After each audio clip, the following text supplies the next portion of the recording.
makes any difference. Hopefully not too much paint will be flying here. And I was thinking on this flight over how I guess some schools, maybe those who are national will do it too. Right. Yes. Maybe because a lot of them go to, my kids go to St. Vincent's, so you pay for your meals. That's where I went. St. Vincent. Awesome. I went to St. Did Vincent's. you really? Yes, I In did. school?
sixth grade art in action, and this is ancient art, so I hope you're here for sixth grade. So my name is Lisa Clancy, and I have taught art and action. I have 3 sons. I've been through the whole program with all of them, and I've done subbing for other schools and whatnot. So I've taught all these lessons many times to different groupings of kids, and so I kind of know what they're up to in sixth grade. So, have you taught art in action before? Yes, but not for sixth grade. Okay, so you know how the art in action deal goes, where you start with a discussion and artwork and demo, and then we actually do a project. So, the first thing, I guess the most important thing is to get your code from your school so you can get online, so you can look at this online version. Because this lesson, it shows each lesson, and you can look at it, like 10:30 the night before when you're like, oh, what did I sign up for? I usually check the weekend. Okay, you're good. I feel like, Totally intimidated. yeah. But it's important to look through each one so you get a clue. So you always have that in your back pockets, because come February you'll be like, what did she say about this lesson? But And the video is very helpful. yes, the videos are very helpful, although the videos are not made for the kids to see. I've seen some people click on the video, and it's a 16-minute video, and the kids are sitting there like, oh, no. They're not.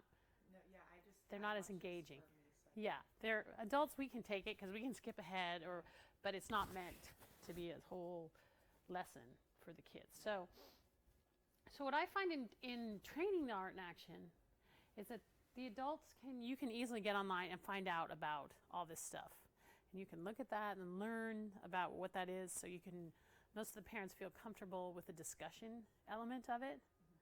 I can chirp that much back, but the part that intimidates the parents is, how do you make this, and what do I do with all this stuff so that I come out with something that looks halfway decent? So today I'm going to do minimal talk on the actual artwork and the history and all that, because I figure you can do that. But I will go into detail about how we do this, and we'll practice some of these things. And as you see with your pile of paper, there are some things that you're going to do so you can have a sample for class. And so I'm going to go through each one of these. And I'm also, since we're videotaping today, I'm also going to add comments like which one's easier, which one's harder, if some schools need to skip one, some schools have helpers. Do you have helpers in your class? Yeah, but as probably you've experienced the older grades, it's not as many people. Yes. But I could get usually at least. Okay, so you have 3 adults in the room with the kids. So that's at least, you can handle the most complicated. Some don't have anyone in the room, so like when you get to inking or something, you have to use different techniques to handle ink. And, I had one lady that had 52 kids. They did double classes, and so she was running classes with 52 kids in there. Wow, yeah. Like, oh, you need a few helpers, or maybe you want to skip the inking kind of thing. So I'll be adding those tidbits of information. So to start with, everybody has to have a sketchbook. And so these are in the box to be made with. You just staple them in there. If you have kids that need service projects, this is a great service project. Get them to staple, and here you go. Here's 2 hours. and we have 8 classes, so go ahead. So that's a good thing for them. What I do when the kids come in the classroom, if you have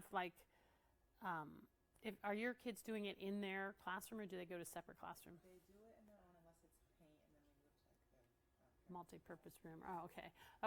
So if they're in the classroom, they're already in their seating chart. But if they move to another classroom, I always say give them a seating chart, so they know every time I sit in the same spot, and they just like the routine. They know, they get in, they sit down, and the first thing I have them do, what I write on the board, is I write the artist's name. So this would already be written on the board. The date of birth, the day they died, and what country they're from. And I expect the kids to sit down and write this down. And then, so like for the first one we're going to do, Andre Durant, I would have them write this down. And then after they've sat down, I'm like, okay, so let's go back. What do you remember about Vincent Van Gogh, who would have been the artist from the last time? And they're like, oh, the first time they're all like silent. Ooh, what? But then they realize every time I'm going to ask you about the artist before. So then you find them sitting down when they get in there, and they're going back to like, what do we know about Vincent Van Gogh? And they're kind of talking about the artist, which, we got a little spark going. So, and when I ask them, what do you know about Vincent Van Gogh, I'm not asking for any deep details. I'm just asking them to think like, what was the artwork? Oh, had sunflowers. Oh yeah, it was, so just something to spark so they realize, oh, I'm supposed to be processing all this. So I show them this because when you see artwork at a museum, it always tells this. And so for them, and I have them subtract out and figure out how old the artist is. So if you're not quick at math, I always write like the cheater number there, like, oh, he was 74. Like I did that in my head. Because I tell them, so when they look at the painting and they're like, oh, that's a nice painting. When was that painted? Well, it had to be painted during this time period. Because sometimes they might paint a picture in 1950 that looks like it was ancient Greek. So you have to kind of look and figure that out. So that's kind of enlightening to them.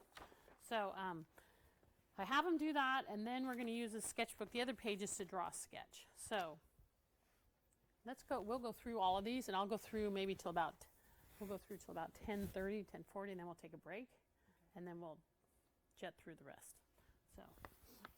Okay. So this first painting is Andre Durant, and this is the fishing boats.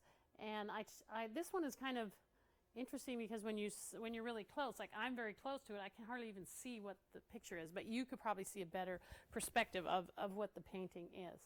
And this is Fauxism, and which Matisse and Andre Durant kind of worked on this together, and it was like lots of bright colors in their artwork, simple shapes. It's not perfect like the Mona Lisa, perfectly painted, and a lot of different brush strokes that give it motion and give like the brush strokes in the sail make you think that you can see that the sail is moving. So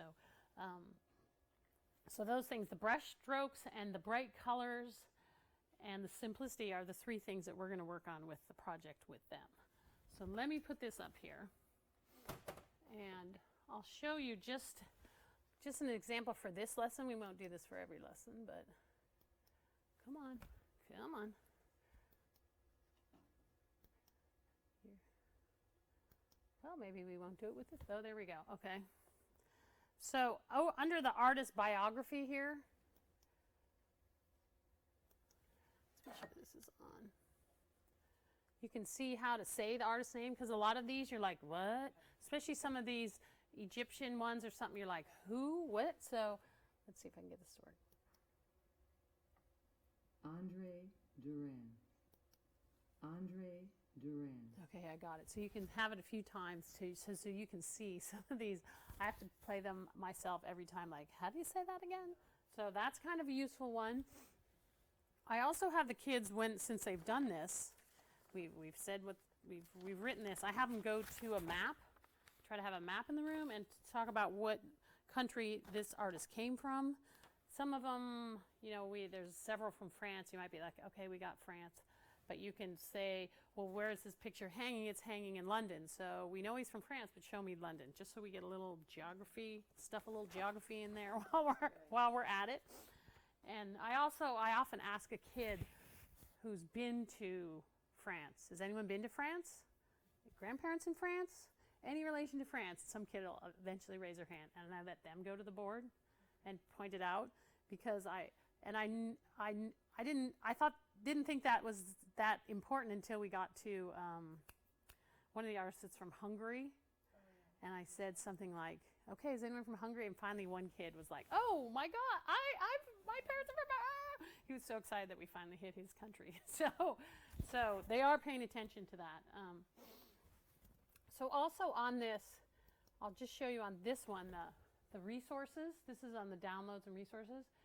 The lesson summary is in English or in Spanish, and you can print those out and send them home with the kids if you want. I know some schools don't want to send anything home with paper, but you can transfer that and send that electronically in their weekly newsletter or whatever, so that they can show. Because I know when kids come home from school, what'd you do today? Nothing. Really? Because I think you did art in action. And do you remember so I think some parents like to see that and like to, give a little information what we did today. Yes, and say, ask the kids, this is what they're going to do tomorrow. Ask the kids, or this is what they, there's pictures here of boats, because each one has pictures of something. This one we're going to do boats, and surprisingly you think, well, everyone knows what a boat looks like. You're like, well, not really the details, so that's good. The key concepts in English and Spanish, and then the end, these last two are labels in the PDF or in Word. And if you have someone in your class that can't come to class but really wants to help, but they're not in class, like, oh, I got something for you. If they go through each lesson and print the labels, because it tells them how, what number label they need, print the labels, and it has the school name, the artist name, and they put the kid's name in there. So those labels, when you get there, you'd have a sheet of labels, and they're all ready for you. That's a good idea. I'm the one that usually prints them, but only for display, because sometimes we'll display them like in the Yeah. or they go to the local library, Millville Library. It's the only time I use it as like official labels. Yeah, but if you have someone, I mean, if they buy one box of labels, you may as well print them off for each one. Because as you see, I mean, some of these are really more difficult that they're wet. And so if I didn't get the names on it, it's like, ooh, but you can put the labels on there fairly easily. So those labels, people love those labels. So, all right, so, and there's one in each one that you can go in and it prints the label. It already has the name of the artist. You just put in the school, and I think the kids, once you put the kids' names in, you can change it from week to week, and you're good to go. So now we've got our sketchbook, we've got our labels, we're good to go. Let me get, I'm going to put some of the, so we're going to start with the paint. You got the paint right there. And I'm going to, so this one, usually there's a sketch project for each project, and sometimes they're just easy little things, and sometimes they're a little more intricate. So this one is they have a picture of the boat, and we're going to have them sketch it upside down. So we have them lay it in their sketchbook, put the boat upside down, and draw it. And the reason for that is when you have them draw it this way, they're like, oh yeah, I know how to draw a sailboat, and they draw the sailboat. It's like, that doesn't look anything like it. But when you put it upside down, they really have to concentrate on the lines of it and the shaping. So when you look at something upside down, you're like, because if I told you to draw a boat upside down, even on your own, you'd be like, ooh, I got to think about this a little more than just shooting out a sailboat. So I would have them do the sketching that. So sketch that in the book so they kind of get the sailboat thing going. Then I would have them go to the main piece of paper, which hopefully I've already labeled. We're going to use you can use charcoal. And I'm going to have them draw. So what I want them to do is to draw a sailboat, to mix their colors with the paints I've given them, to mix different tertiary colors or primary colors, to mix some good colors, and to have a unique brush stroke so that they're like, ooh. So not just like fill this thing in. So they got to think of a few things. So first I would draw my sailboat.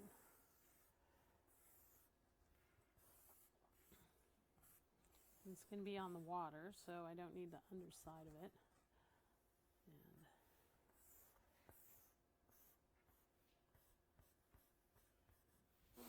And not too much detail, because kids get into like so much detail here, and as you see when we go along and we start to paint, we're just really painting over this whole thing.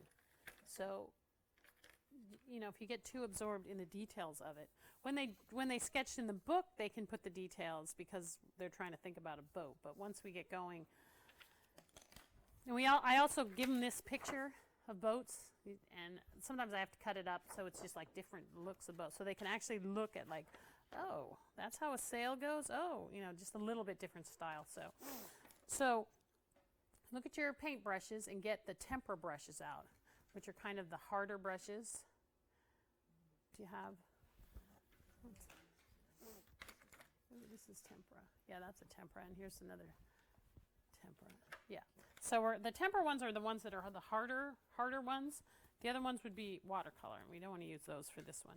So then I have them mix a little color, and I show them here the color wheel. So I show them the colors that if you want to get like a green, we're going to mix. So say I want that lime green. I'm going to mix more yellow and just a little blue. Or if I want the purple, I mix through there. So I have a color wheel up so they can look at it because I'm going to ask them to mix that. So I'm going to try to do the lime green. So a little blue and some yellow. And get kind of a green going. Each kid's going to need their own palette for this. Sometimes we can share palettes, but not on this one because they're all going to make their own personalized colors. And so I'm going to draw a horizon line of the mountains, kind of the green mountains behind here. And then I'm going to use my brush stroke for my mountains in the background.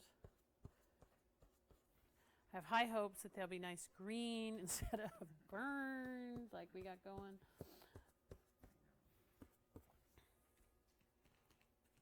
And just have them, you know, dipping the brush in a little white in the if you have the mountains, you might have a little color because I might have had some pot flowers in that going. And if you have, some schools have like bucket loads of paintbrushes. And so I kind of say, well, give the kids 2 or 3 because if you start washing the paintbrush and then we get kind of water everywhere and then it doesn't quite, you can't quite see. Yeah, and then the paper rips and then, yeah, so you're like, wow, okay, I shouldn't have. So Yeah, that's true. That's a good suggestion because we do have. if you have them, put them out. Yeah. And then just say, okay, that's kind of your green brush and now I'm going to do some sort of I'm going to try to get an orangey color with my, and I'm going to paint my boat orange. And the class, this specific class is very uneven. There's a lot of boys and just a handful of girls. So yeah, water and too much. Yeah, is- too much. Yeah, yeah. Oh, yeah. 6th grade, they can go nutso on it. So I'm looking for like different little brush strokes here on my, like, oh, try different things. And as another one, if you don't mind asking your opinion, someone suggested to me it's helpful to cut like even if the lesson or the project is 9 by 12. If you're crunched on time or you think you can't keep their attention, just like make it smaller. Cut it You in could half. on this one. You could on this one because it's not. If you have the small brushes, some schools only have the big temper brushes, which only takes like about 3 little plops and you got the whole thing. So if you have those bigger brushes, I mean, if you have the small brushes, then it's gonna. Yeah, they're, you know, 6th grade. They still are really happy that we're gonna paint today, and they, you know, you're like, wow, really okay. Here we go. We're gonna paint. So, you know, they'll spend the time painting on this one. But how much time do you have to teach the lesson, to do the whole thing? About 50 minutes. Okay, so, But I can get in there before I have everything set up, so I could start. I have a full 50 minutes just to do the lesson. to do the whole thing. So you could, Nothing set up is not an issue. yeah, so you could do that. This one, they'll spend 50 minutes surprisingly painting and repainting, especially when you start to tell them like the different brush stroke. Like, oh, like the sky, I want to see like, wow, okay. Wow, so this can spend a lot of time making these little swirly dirlies. And then, well, if it's in the sky, you want a little white in there. And, you know, so this is quicker than just, and if you see a kid that just does like, it's like, wait, now where's your brush stroke? Let me see, yeah, you missed the point. Let's see if we can give you some brush strokes. So this can take a while. And when you show them these different techniques, like this one, they really do love the swirl the paintbrush technique, so they can. So this is one they like. It all looks fairly similar. Wow, that looks really bad, but they look fairly similar when you have them all together. But it's really cute if you have a bulletin board that you can put them all without mounting them, like put them all up so it just looks like a sea of boats. And you could put like a big sun in the corner or something, and those kind of things. The kids are so happy to come and see their special work. That's another thing. If you have someone that can't come to the class, can't help, but wants to help, you're like, oh, I got a job for you. We never turn that down. They could easily, like, if you arrange to I'll have all the artwork sitting at the office, and you can come at, the janitors are there till 7. If you come at 6 o'clock at night and hang up the artwork. And some people need the hours. Yeah, and they need the hours, and the kids are so proud of their parents that my dad came and hung all this artwork. So, you know, it's really good for them to, there's a lot of opportunities for them to help. So, one thing you have to figure out when you do this is, what do I do with all this wet art, especially if there's another group coming in right after you? You're like, oh, okay, I got 35 pieces of sticky art. So if you have like a drying rack somewhere, or if you have, some schools have like poster board that they've laminated. Yeah, and it's expensive per person to laminate those, but those things can last for 3 years, assuming you're going to continue doing art and action. It's a lot easier. Those laminated things you can just put down. You don't need newspaper and that whole big team. They put it on the laminated piece. They do their artwork there.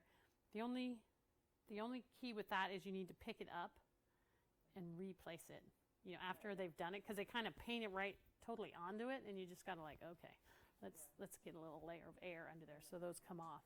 And then those are easy. You can, if you have to, you could even put like, you know, five of them on one piece and carry them out to the car, or carry them to over the shelf or wherever you are supposed to be putting your artwork. So. Yeah, I think it depends. Like when it's paint, we move to different rooms, so there's like a whole back wall that goes just next to it. So they can dry, yeah, because. If it's not paint, usually paint is on a side table and you get one of them. And then a lot of schools, does your school keep all the stuff at school until the end of the year? Some teachers prefer to, and some pass it back, like in a weekly folder. But if it's one I plan on keeping, because it's always in certain times of the year we need to like change it in comparison. Yeah. I'll tell teacher like hold on to this one, or send them all home with me, and I'll Yeah, they'll be under your bed instead, yeah. Okay, yeah. next time then. I have a Yeah. pile there. Yeah. Yeah, so that's, see, some schools keep everything at school, and then they give out a portfolio at the end of the year. Yeah, the younger grades, the teachers used to do that, but the older ones, I think. It's a lot of stuff. Yeah, And then some people also like to put this lesson summary, print it out, and put it on the back of the piece of art. So when it goes home, the kid's like, I painted a boat. Okay, can you give me a little elaborate on that? And then if it's on the back, yeah, you're like, that's true. oh, did you do this? So hopefully there could be a little interaction with the kid. Yeah, that's useful. So let's go on. And hopefully, okay, now we're going to the Neo-Babylonian. Yeah. It doesn't matter. Yeah, it doesn't matter. He'll edit. He'll edit us out, yeah. What we need.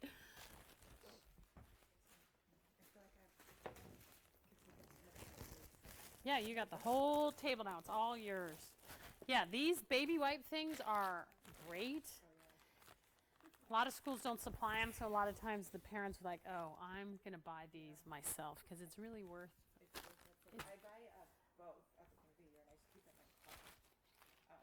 Baby wipes and Clorox wipes too. So Yeah. like the tables and big wipes. Yeah, They yeah. sit in my car. It's, yeah, but it is work. I mean, some parents are like, oh, please. So, oh, this one. So this one, I'm going to show you how we make it a transfer. So one thing you have to do before you get going is figure out what your school does for cleanup. So some schools have some schools have a sink right there in the classroom. I've learned from experience, if you use that sink to wipe the hands off with the baby wipe or paper towel or something first to get the paint off, or even the plaster, whatever, because if you let it go down the drain, it's going to clog the drain. And I know that because my kid's school had to have the drain to the street removed because it was so clogged, and it was opened it up, and it was very colorful. We went, oh, could that have been us? Because the Art in Action sink got a lot of use every day, 30 kids twice a day. It got a lot of use. So if you have that, if you're sending them to the bathroom, that's a problem too. I was at a school teaching like last year, and it was 7th grade, and they went to the bathroom, and they had it everywhere in the bathroom. And like, did anyone wash, or they just like the whole bathroom? Like, oh man, okay, people, you'd think we would know not to do that, but didn't get that far. No. There's 7th grade, it's even more challenging. Another one is if you use these plastic buckets. So a lot of schools and classrooms, if they don't have any water, they use these plastic buckets. You just fill them with water. But if the kids are all going to wash in this rinse together, you need to put a few drops of bleach in here so that we don't get any hand, foot, and mouth, or any of those lovely sicknesses. And if the kids wear uniforms, to pull up the sleeves, because I've seen kids, like the whole class has bleached out sleeves after, the second week of school. Like, oops, sorry, we forgot that part too. So, yeah, okay, so this one, let me get my paper ready, get my charcoal.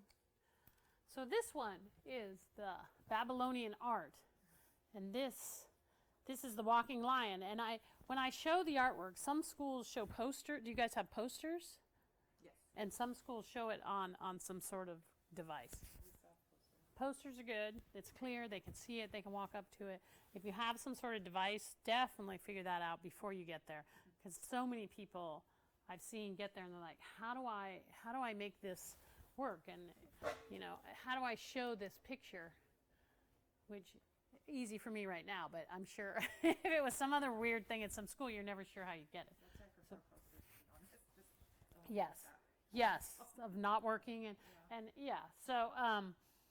so this poster. So when I show a picture, I always tell the kids where it is, and it tells on the posters. It tells, and it tells in the on the online version where this piece of art is. So this one I tell them is the Metropolitan Museum of Art in New York. When you go to New York, I want you to visit this and send me a postcard. And you'll be surprised how many kids tell me now, kids that I've taught years ago come back and say, oh, I saw da-da-da-da-da at that museum. And even though, when you're talking to 6th grade about going to the Museum of Art New York, and they're all like, I'm not doing that.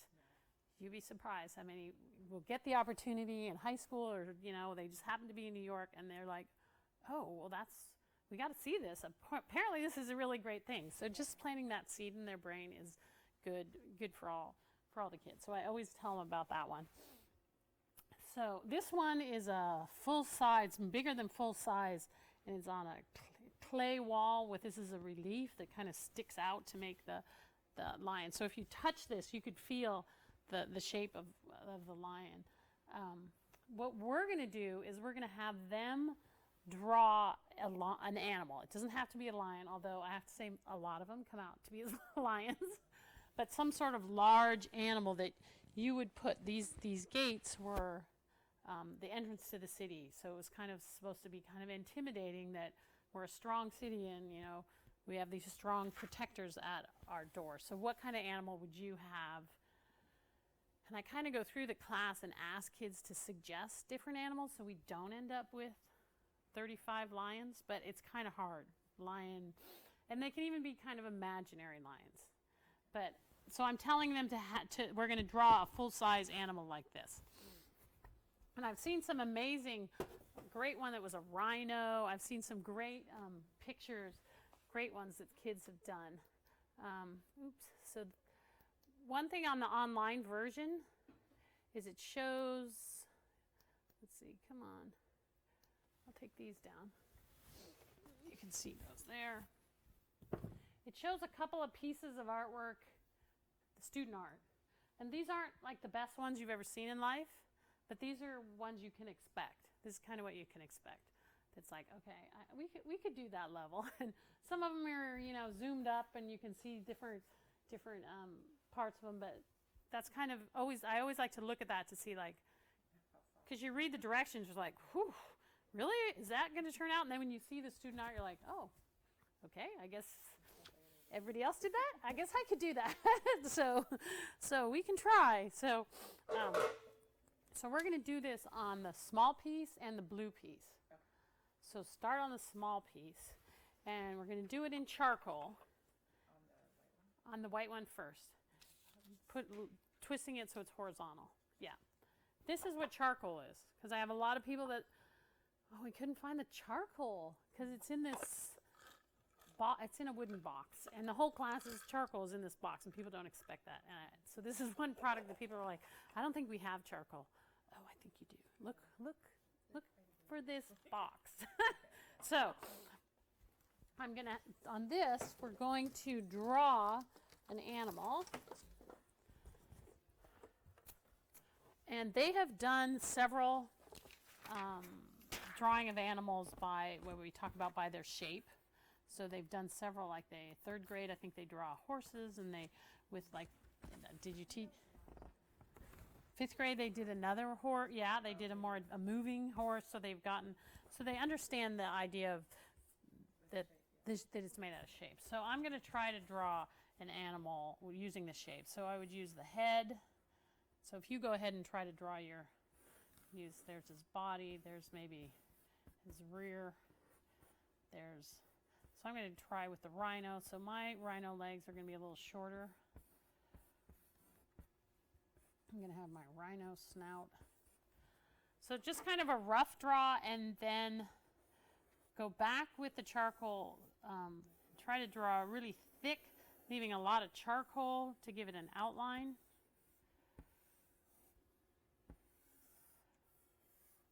And they can practice in their sketchbook, but I find sometimes that they spend so much time drawing an animal in the sketchbook that they don't.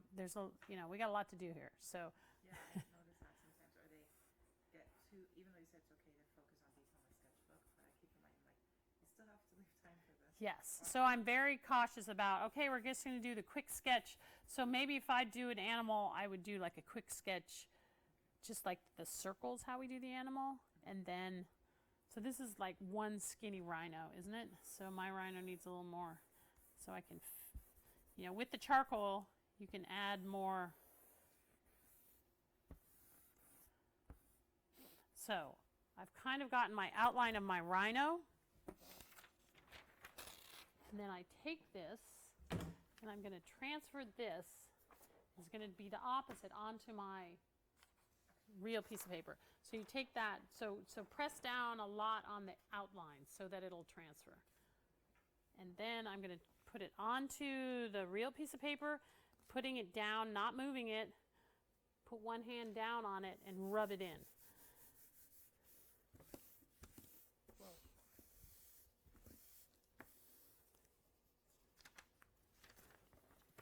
And you can see it transferred off my rhino onto the paper.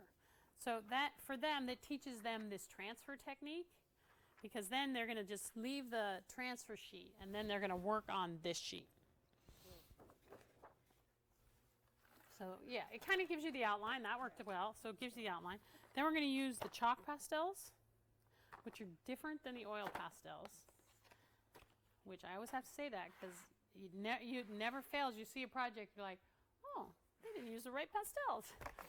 So the chalk pastels are very delicate. The box I have here, every single one is broken, which is fine. It just happens straight away, they break. This one looks pretty good, but a lot of schools by the end of the year, they all kind of look black. And so you think, oh, those are in terrible shape. But they're not really. You can just take them and draw off on your scratch paper and see what color, like it's going to be green. Oh, it looks black, well, it's green. And they work fine. So these are in great shape. And we tell the kids to say every little bit put back in here. For one, we don't grind it into the carpet because it doesn't come out very well. So put every piece back, and I tell them the PTA or whoever paid for all this, please take care of this stuff. We try to deliver the message. But the head dose, the one that is like the head dose of all of these, Yeah. is pretty good about maintaining supplies. That's good. So she doesn't like let a lot go to waste. That's good. That's good. And this one is a perfect one at the end of the year to let them use these to draw on the chalk on the sidewalk. Because if you just have the little pieces, they are so happy because it puts such vibrant colors on the sidewalk, and it's so cute to see, like, wow. And some of the stuff they draw, it's unbelievable. It's like, oh, really? You're trying to draw the Mona Lisa on the chalk, So you see something obviously soaked in there, and you want to use every bit of these. So what we're going to do with this now is we're going to color in our animal, and I want to give it something that it's standing on, or like it's in the grass or something, and not just floating out there. I want to color the animal in. I tell the kids, some kids, they just can't start, they might get this far, but they're like, oh, I can't decide what color's a rhino. So I always say, okay, pick 3 colors because it's not one color. Pick 3 colors. So I'm going to go with the white and the black and a blue. And start in with your chalk colors. And you can do it on the side. You can see the chalk dripping down. The chalk is very dusty. So I remind the kids, do not blow this chalk at each other. You've got all the dust. We'll just come over here and dump it in the garbage. Do not, it's very dangerous to blow it. And they're pretty good about, oh, they're so cautious about it. So I have them, so put your colors in. You can rub with your fingers with the chalk to give a really good color. And even colors that you maybe would not expect, like a rhino, to add a blue to it. It's like, oh yeah, it does kind of make him, give my rhino its gray colors. I talked to him about how maybe the underside might be a different color than the top side, so the animals are not a solid color all the time. So that's why we kind of started with 3 different colors.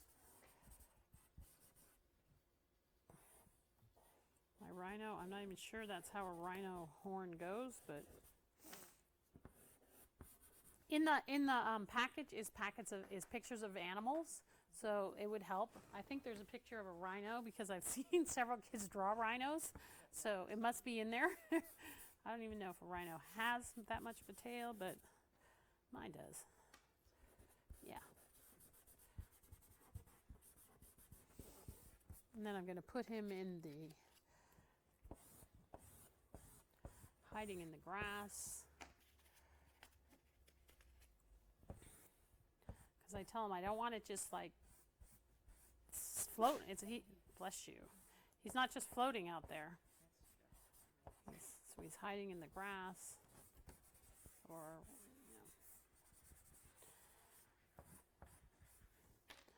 So this project, they turn out very nice. These are really good, and you're like, wow, that's more than I thought we could do in my class. So this is a good one. They spend a lot of time with it. When you talk to them, you can talk to them about putting highlights in. So maybe a rhino might have some little,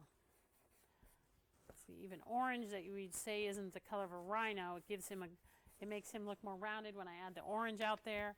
I talked to them about the one leg being behind the other, so that it's not just, so one leg is kind of behind the belly of the other, those kind of things that seem fairly obvious to us, but to them it's like, oh, yeah, you're right, it is behind the other. So this one is another great one that is really fun to hang all of them together if you hang them on a bulletin board. And so and you could even like overlap them a bit, so it looks kind of like all these animals parading through the jungle. And it's really clever looking. It's cute. So this one you have to use. Where's my spray? So when you use chalk, you have to go outside and spray it with chalk, with hairspray. This aerosol hairspray, you gotta give it a good spray. And when you start spraying, it looks like you're ruining it. And you're like, oh, geez, I ruined this thing, but it doesn't. It dries right out. If you don't use this, you stack up your pictures and you come back and you literally come back and you have paper and dust. And then you're like, and I've done that too, where I went, ooh, I think I must have forgotten that part. I forgot the spray part. So I will leave this here. So if later you want to take yours out and spray it, you can take it out so you have a sample. Yeah. So I find it's very important to have a sample for the kids, because as much as you can talk and explain it, they're like, what are you talking about?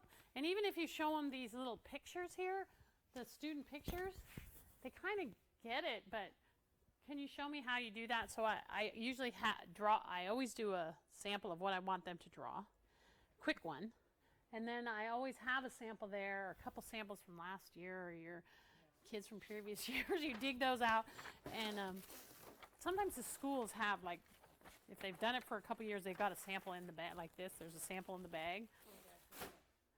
Yeah, and if you make one this year, just leave it in there for next year's sample because they'll be looking for it. Someone will, yeah, someone will appreciate it. So this one is clay. So this, do you do clay at your school? No, okay. So I'll do this quickly. This is just the clay one. If you want to do clay, you can come October 16th and 17th to do a practice to learn to do clay.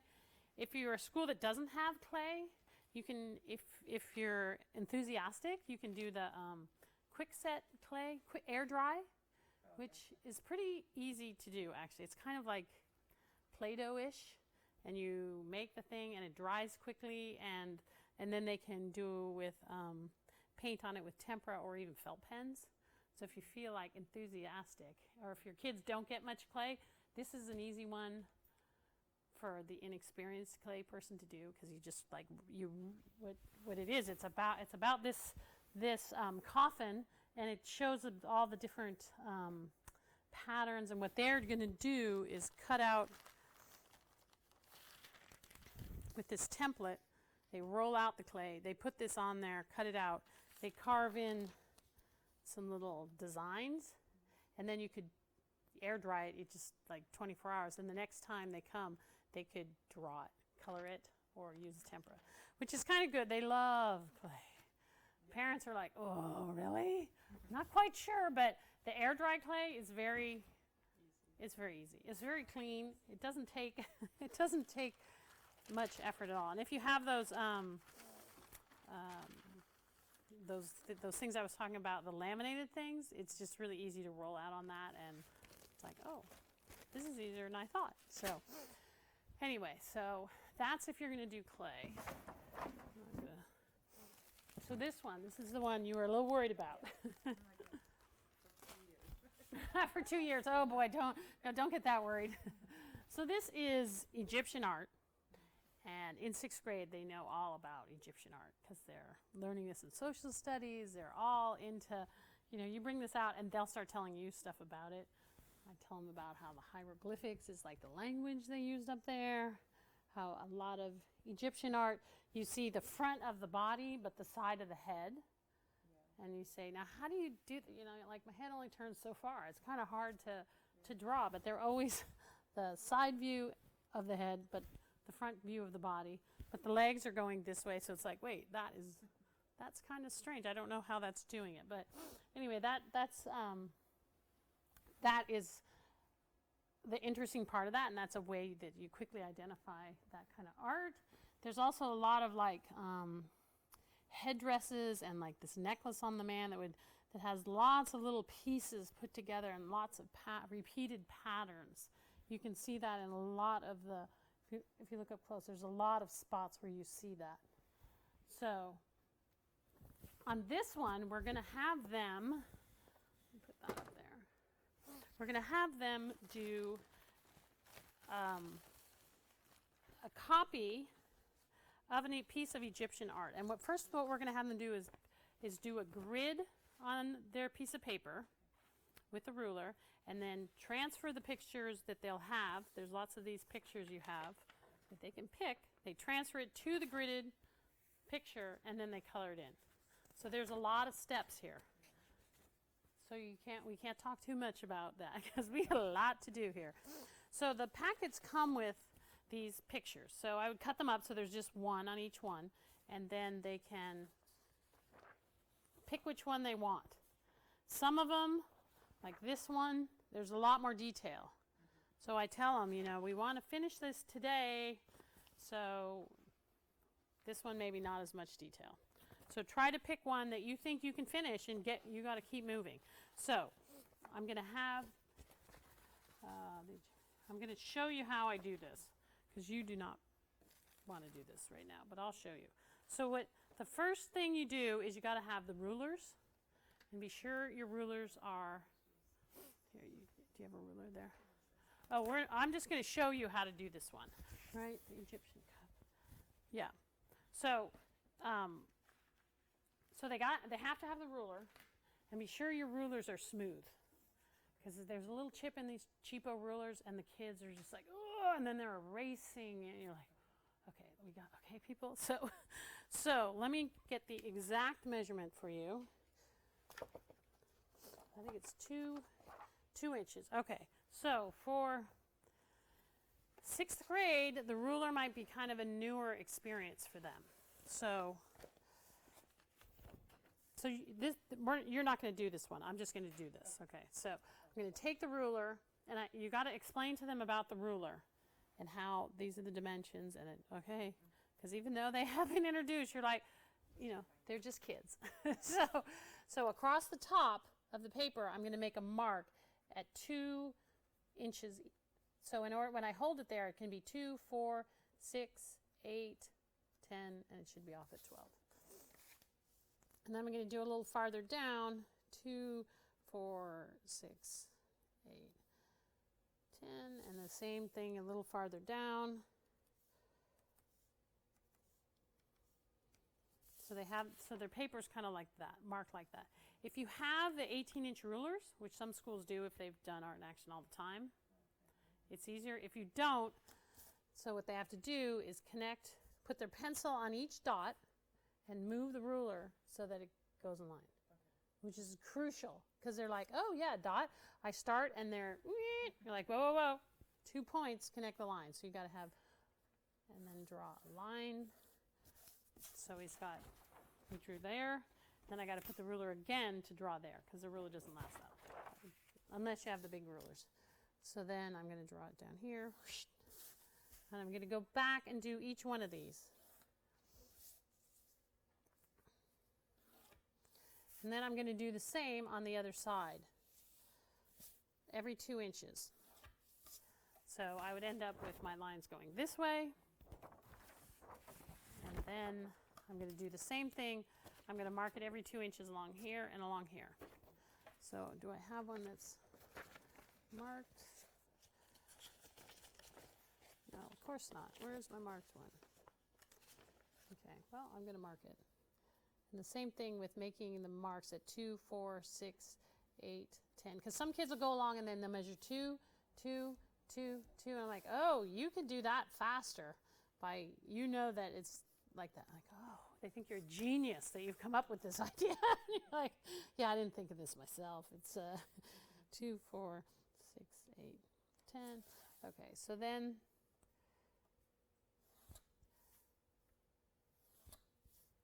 connect the dots. So when they connect the dots, the whole thing will be a grid like this. So we've got the whole grid. This takes a while to get going. So, and I kind of do this with them all together. Has everybody got their horizontal lines? Have you ever got the vertical lines? And if you see someone's having trouble, maybe you can send one of the adults over to help that person, and the rest of us have to keep going. In Art in Action, the kids do everything. The parents, the adults do not touch the paper. And some of the parents, you have to be like, step away from the child, okay? If your kid's over there, you need to be at this table. You're not at the same table as your child, because they're in junior high, they don't want you there, and the parents take over. And then, of course, it's perfect, because, you're 40 years old, and he's 11, okay? So I have them draw we've got all our grid on there. And then everyone has picked one of these, so everyone needs to have one of these. Some of it you want to some kid that is not your best, you're like, oh my goodness, can you not do the most? So don't you think this one would be good for you and not this? Because this is hard. This is a harder one, but a lot of kids will do this. So I tell them, if they're doing that one, you're going to hold the paper that way, right? So count your squares. So we're going to say we're doing this one. So each kid has their thing. So the first square here, there's nothing in it. So I would just make a little mark so I can keep track of where I am. Mark it. The second one, there's nothing in it. The third one, I'm just going to do. The third one is, I got to put it right up here next to me. The third square, I'm going to see this much. The fourth square, I'm going to see. So now I know as they go, they can click off which ones they've done. So now this one, it's going to go whoosh. So you know you have part of that one. So as they go along, they go across the row and they do each square. So then as I move down here, I just look at that square and I just copy what's in that square. And that's all that's in that square. So we're breaking it down so they're just doing one square at a time. This square, all that's in there is connecting here to here. Oh, okay, that's not so bad. This square is totally black. I'm going to color that in totally black. So I might just go like, oh yeah, that's going to be colored in totally black. The next square, oh, that's totally black, but it has a little bit of the headband starting. So you can see as they go, we break it down for them. And they can go one at a time. Some kids, they're like, oh, especially when they get down here, where am I? I'm like, put the ruler on top when you know you're done with that row. So put that out of your mind. So really, you just need to look at the little square that you're thinking at. You know, maybe this square might be a little harder because it has the eye in it, but you've done half of it in one square, so they know to connect it up. So they've drawn it off with the pencil, put the pencil away, and then they have the markers. Then they outline what they have in the marker, so they would get to something more, like this one is drawn on it. You can see the grid is still on there. So they draw with the marker, and then they start coloring some stuff in, and some kids, and then they erase the grid off. So that's why I tell them when you make the grid, do it lightly because you got to erase it. So how much do you want to erase? Because some of them are like, and you're like, ugh. You've got to erase that off. So this one, you can see he did it fairly lightly. He'll be able to erase that off. There's a lot of area, and if you have like those fine, so if you have a couple thick black ones, it helps to color this in. Because some of them get going and, you know, they're over here for 25 minutes. You're like, oh, boy. So if you have some of those big, thick ones for the kids that do this one. This, you can see, once he did the outline, there really wasn't much to do in there.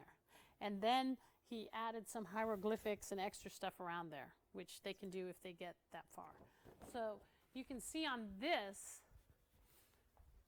so this one, they did the grid and then did all that with the black. And then, of course, there was no, there wasn't time. So it looks like this kid just did a little with a colored pencil in there, which is fine.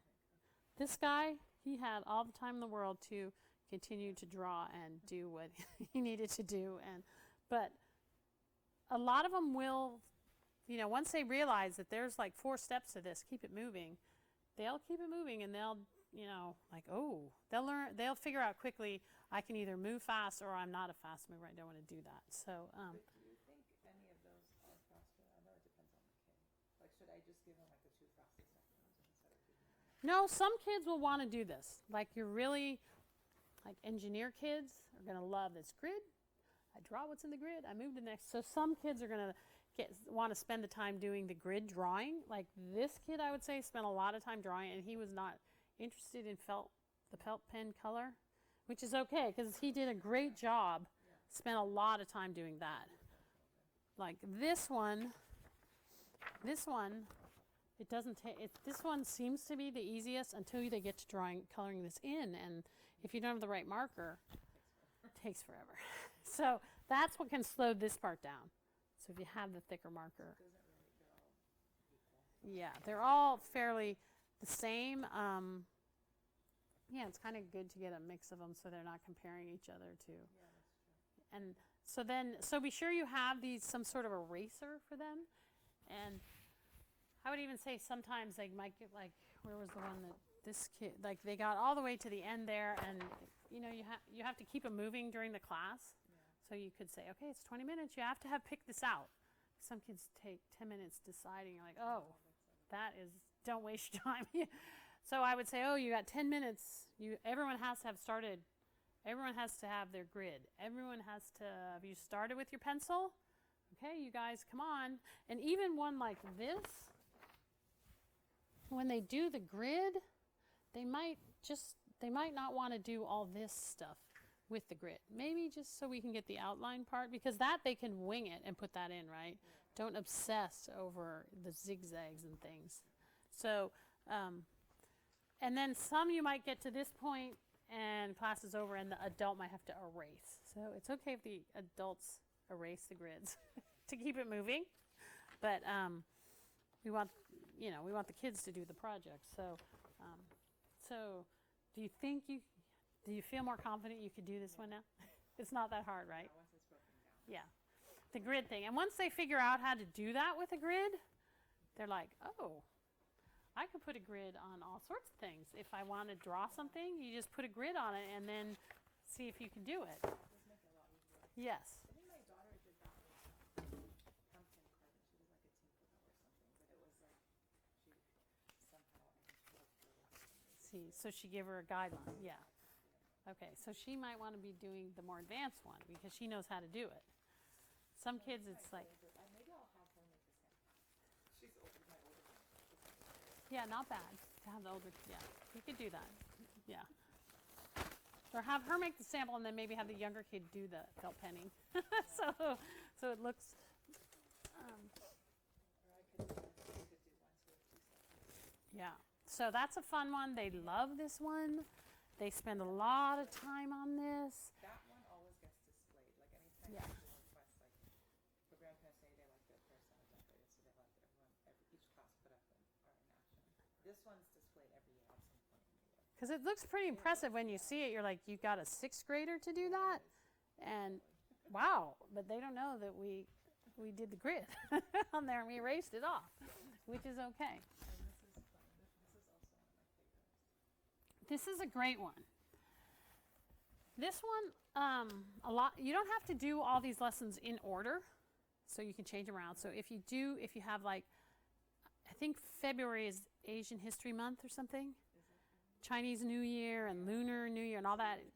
So if you talk to the teacher, if the teacher wants something hung, you might have to do it the month before or whatever, but this is a good one to do during that time.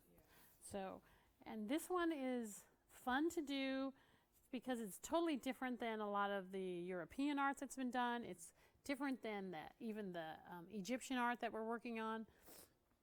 But this is the Asian art where it has the negative space, which is some concept that they're like, what?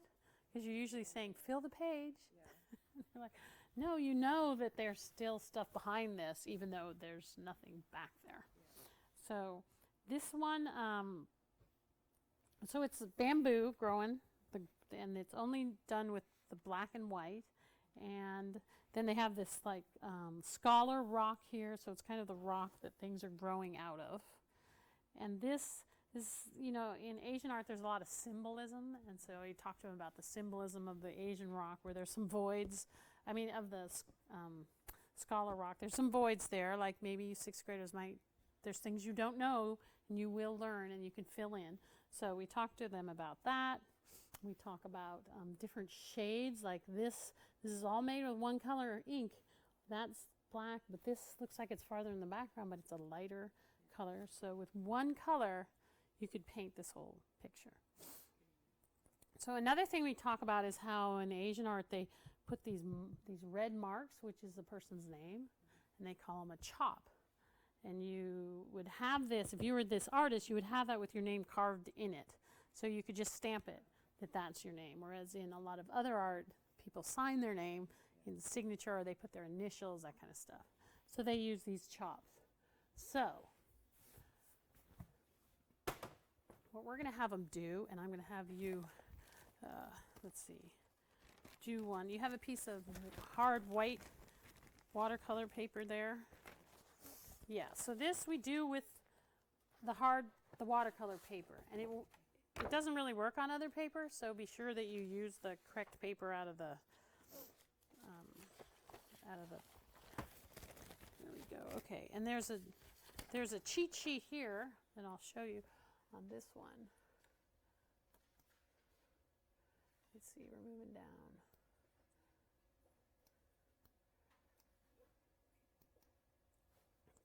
Come on.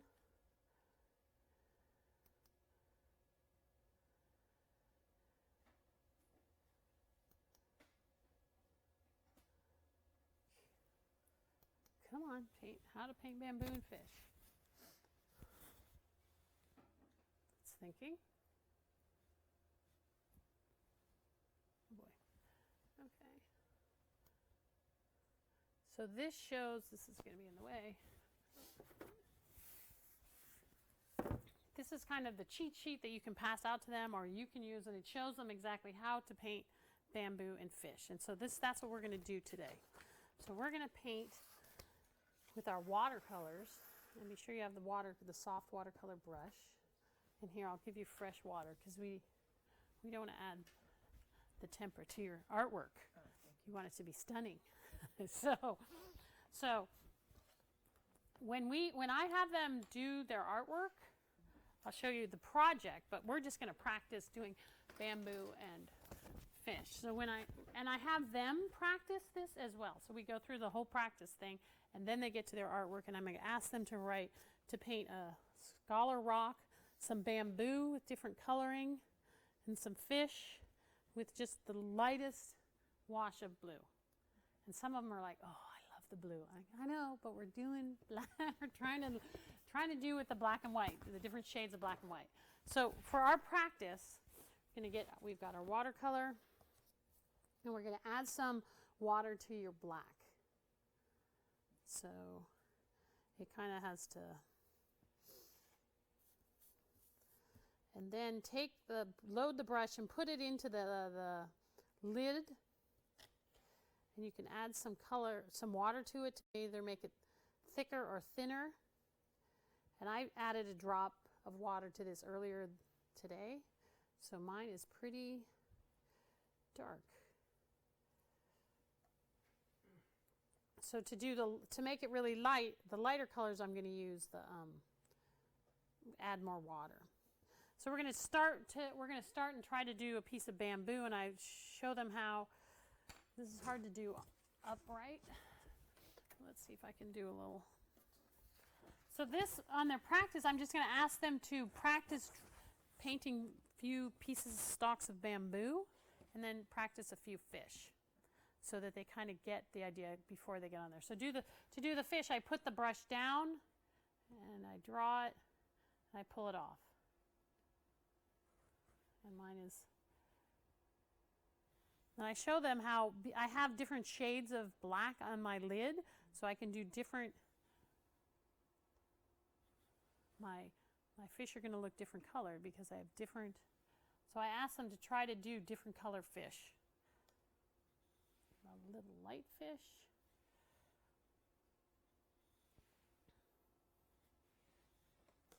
And I'm just going to dry mine off so they don't drip down. So I can try to show you. So it'll dry about like that. And then I want to show them how I'm going to make my little fish. I'm going to do with my darkest color, I'm going to add the little like fins. Oh, too much water.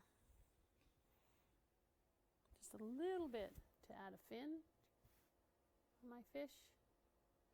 And some eyes on my fish, and maybe a little to make it look like a real fish. But just by putting a tiny, tiny bit, trying to get rid of the water and put a tiny bit. Do you want to? Here, I'll give you. So they might need a paper towel if you want this to get the water off, so you can get a better. Just a tiny bit of the thicker black to give my fish.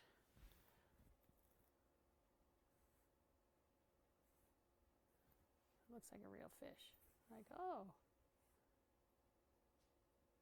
And you can see wow, that fish didn't work very well. By drawing the brush, you might get one look, and by pushing the brush up, you get another. So I started on, and I drew it in, and it made my fins way too thick. So I clearly have to start at the body and draw out.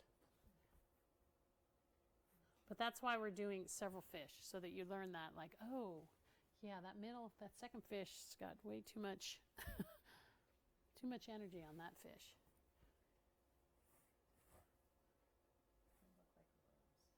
Like what? Worms.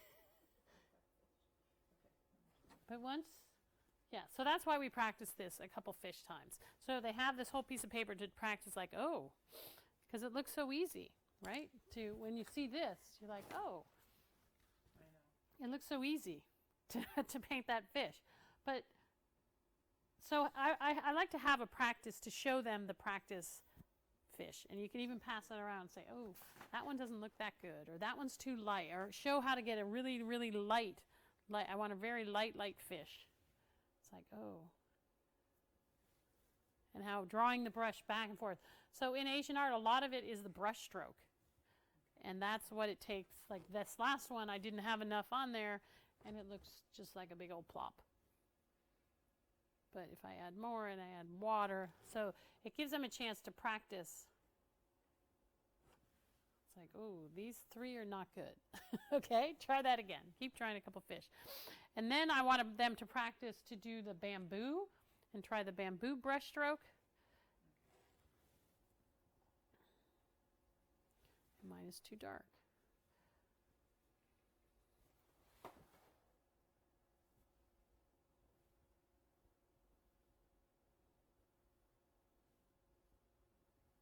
And even though you keep trying without reloading it, because mine was too dark, so don't add it back into the paint.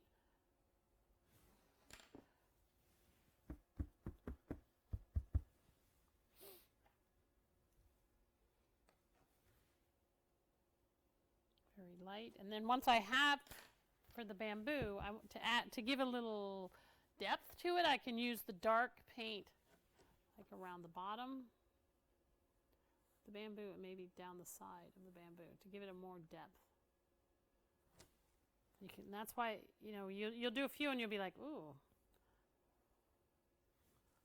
And that's how you can see the bamboo pieces. How the draw on the bamboo. You can see how it's a few different shades on there, but it takes practice to get that bamboo going like that. And you're like, oh. And a lot of parents look at this and go, oh, that's an easy one. It's like, oh, yeah. It's funny because I thought the Egyptian one was harder, but now that I'm trying it, I'm like, maybe this is a little hard. This takes that's why we give the practice sheet, because we found without the practice sheet, the kids it took me 10 pieces of bamboo to finally figure out how to make a decent piece of bamboo and how the brush strokes have to be. And so try that. And then also the actual pieces of bamboo. The flick of so how they have to flick them. And if you have anybody that has bamboo in their yard, anyone that has bamboo is more than happy that you hack down as much bamboo as you want, because it grows like crazy. So if you have some of that, to show them what bamboo is and how like the anatomy of bamboo is just like this. When you look at it, you're like, oh yeah, it's little pieces, and then there's a little like joint painted in between, another piece and a joint. And so if you have some of that and you can bring that in, that is a big help to them, because they might not necessarily be like, wait, what's bamboo? So yeah. So when they paint, after they've done their practice sheet, I have them say, okay, now we've practiced our bamboo, the stalks and the leaves and the fish. Now we're going to do our real thing. So on here, I try to have them visualize what it's going to be, or I have them just with the lightest amount of paint, like light, paint like a rock and where my bamboo would be. But usually they're pretty good with, okay, because you can't put charcoal and all the rest on there and then it's not going to come off. So I have them start with the rock, show bamboo, and a couple of fish. Like, oh, wow, okay. And for the fish, you're just going to, a few swipes of blue with a lot of water. So it's just to get our little pond there. They all look fairly similar. Some of them I've seen actually do like a waterfall with the rock up here and the waterfall with the fish pool below, which is fine, whatever. But they all do look pretty similar. And this is maybe one of the examples of the process is much more than the product. Because I know when I look at that, I'm like, yeah, that's easy. And as you've seen, it's not quite as easy as. So it's going to take a long time to get going with this one. This would be one you could do if you didn't have a lot of help. Because they really, when you tell them to start practicing, they really like, wow, okay, this is going to take a little concentration. Is So, that the thumbprint? The red? Oh, yeah, yeah, yeah. I'm glad you said that. Okay, so that's important because the chop, the chop that they use, this stamp. So you can, if you have, there's tons of them in Chinatown you can buy. And so I knew this one lady that went to Chinatown. She bought this chop, and it said, you know, like wisdom and character or something like that. And she stamped them on each kid's thing and an open house. And it did not say wisdom and character. It said some crude thing from Chinatown. And some poor lady came in and went, do you know what it says on each one of those? And the lady was like, oh, I was trying so hard. So what we learned from this is if you get a chop, be sure someone knows how to read it and it says something appropriate. Or if you don't want to risk that, you can use just red, because I tell the kids that their fingerprint is totally individual to each child. So really, if I could figure out who this person is by looking at that fingerprint, because only one person has that fingerprint. So to do the fingerprint, I have the kids all doing this.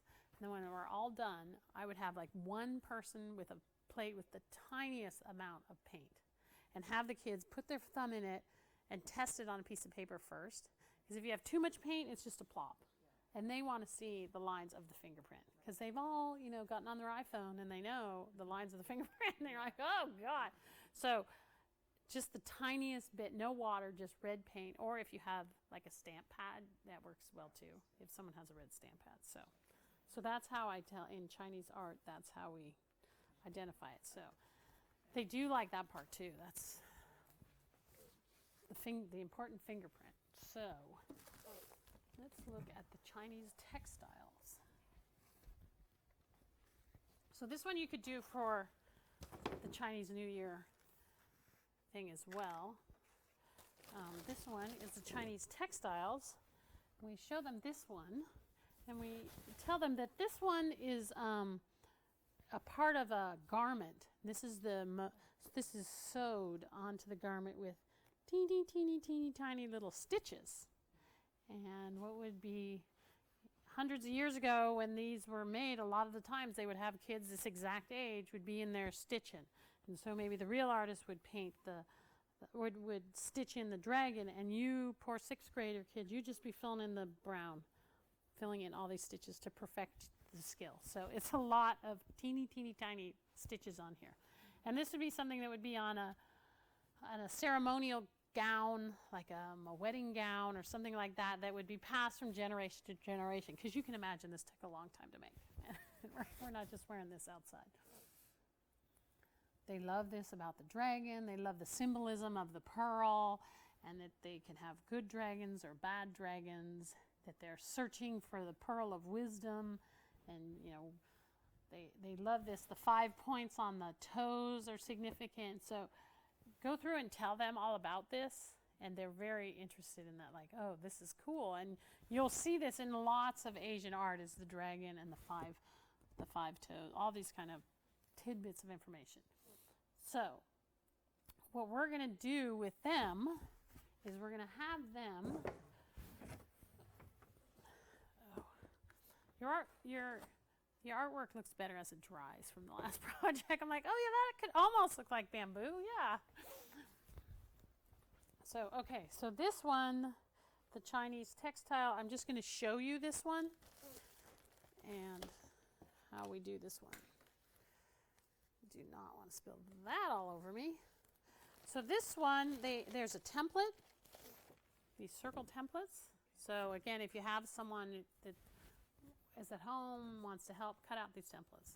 Round templates. They take the template, they draw it on a piece of paper. Well, I'm not going to draw one for you, but they take it, they put it down, they draw, and they can do this. And we don't have, the adults are not doing this. So draw around the edge, get your circle, and then once you get your circle on there, there's, included in the packet is a lot of pictures of dragons, different good dragons, bad dragons. They love that thing. So once you get, they get their circle on there, we're going to have them draw the dragon, and they can start with a pencil. I'm just going to show you this one technique that's on here. So they can start with a pencil, but there's a lot of detail on there. So don't let them get too obsessed with scales and all that stuff with a pencil, because So just give us the outline of the dragon maybe, and then move on to pastels. So you might have to watch this and say, oh, move on to pastels, and you might even have to go around and collect the pencils. We're moving on to the pastels. So these are the oil pastels we're going to use. And so I'm going to draw the Pearl of Wisdom here. I'm not too wise. I need 2 pieces of tape. So with the oil pastels, they draw. I tell them, press hard with your oil pastel.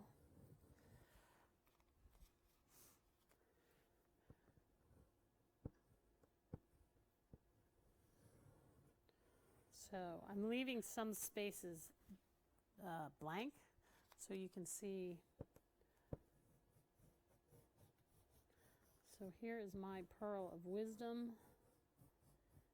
And I've left some white because, so assuming they've drawn their whole dragon on here, their pearl, everything's on here. So then really at the end, I ask them to really quickly, we're just going to do a wash over it. So I'm going to do a wash with, what color I got here? I got blue. I got blue. I got black water. it's gonna end up black.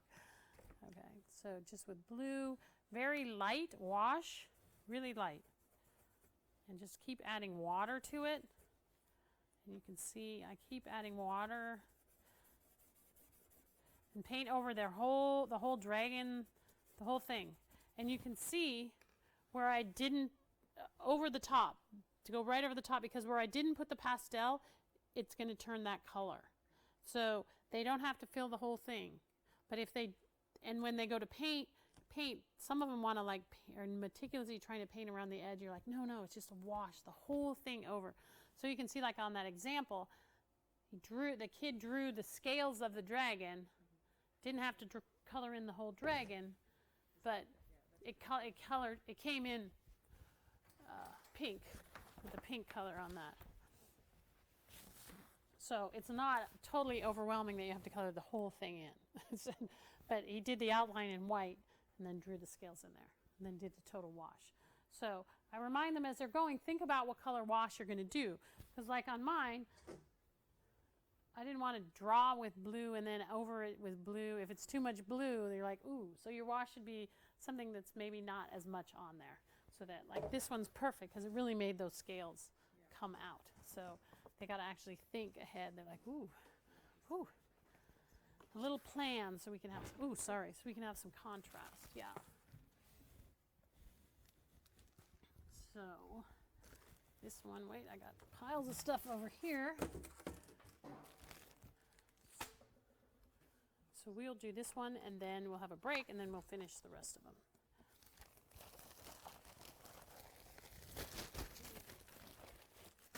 So that oil pastel one is fairly easy to do. Like a rainy day when they don't have, maybe if you don't have enough adults or something, that's an easy one because there's not too much mess involved there. So we're going on to the next one. We're going back. And this one. So this is, okay, this one, I always have trouble with the artist's name. Exekius. Okay, that's a tough one that I always look at and like, that is not what that looks like to me, but Exekius. So this one is in the Metropolitan Museum in New York, and this one, I know in the museum at in San Francisco, there's about 200 of these things.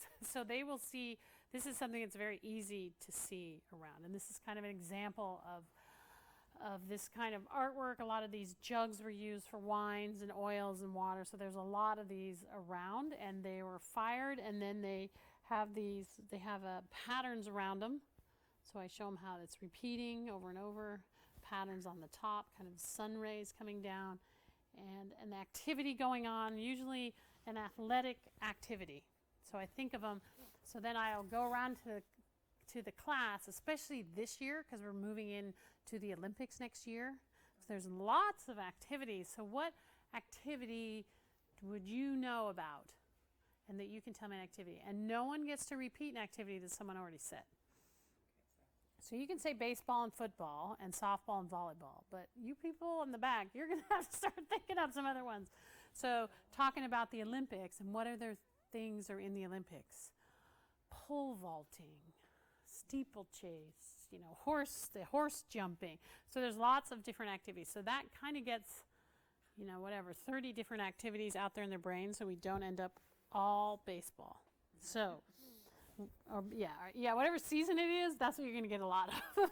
And the Giants aren't doing so well, so probably want to have as many Giants ones. But for a few years there, everything was totally Giants. And we had to be like, can anyone do pole vaulting, please? So this one, in your pile here, you have a piece of, so I just want to show you how this stuff works. Where's my little piece? So this is the piece. So it comes in a full sheet. This is one that while I'm talking to them and we're discussing and talking about our activities, I don't give these sheets out. Because once they see the sheet, either they start messing with it or kids just start. But the sheet's the full size of the sheet. Yeah, I'll have to look that one up. But I know we got that. Because there's only one per kid. So no, you can't make mistakes, you can't erase. If you do, like any artist, you have to make it work in your vessel here. So, because once one kid starts over, everyone. And even you might have 2 or 3 extra sheets, depending on the number of kids, but don't let them see that. And there's enough in the packet for you to make a sample. So what I have them do in their sketchbook is a shape of a vessel.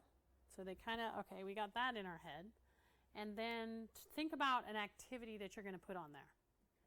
So what activity are you going to do? So this one looks like they're running in a relay race. Okay, and this kid obviously playing basketball. I tell them in their vessel, I want to see repeated items, repeats. So you might write this on the board. I want to see a repeated vessel, repeated pattern, a sports activity. It's like, okay. So then start. So you have this piece here, just so you can try it out with, there's a little like toothpicky thing in your, do you have this kind of thing? Yes. So this comes in the packet for them. And you do have to tell them, like, take it easy, because some kids go like, and break it right away. Like, whoa, it's really not that. So if you can just practice, like, to put a pattern on here so you can see how hard or easy it is to put a pattern on. So maybe this would be the neck of your vessel, and you can just scratch it in there. So you can see and then maybe I'll do a zigzag or some lines.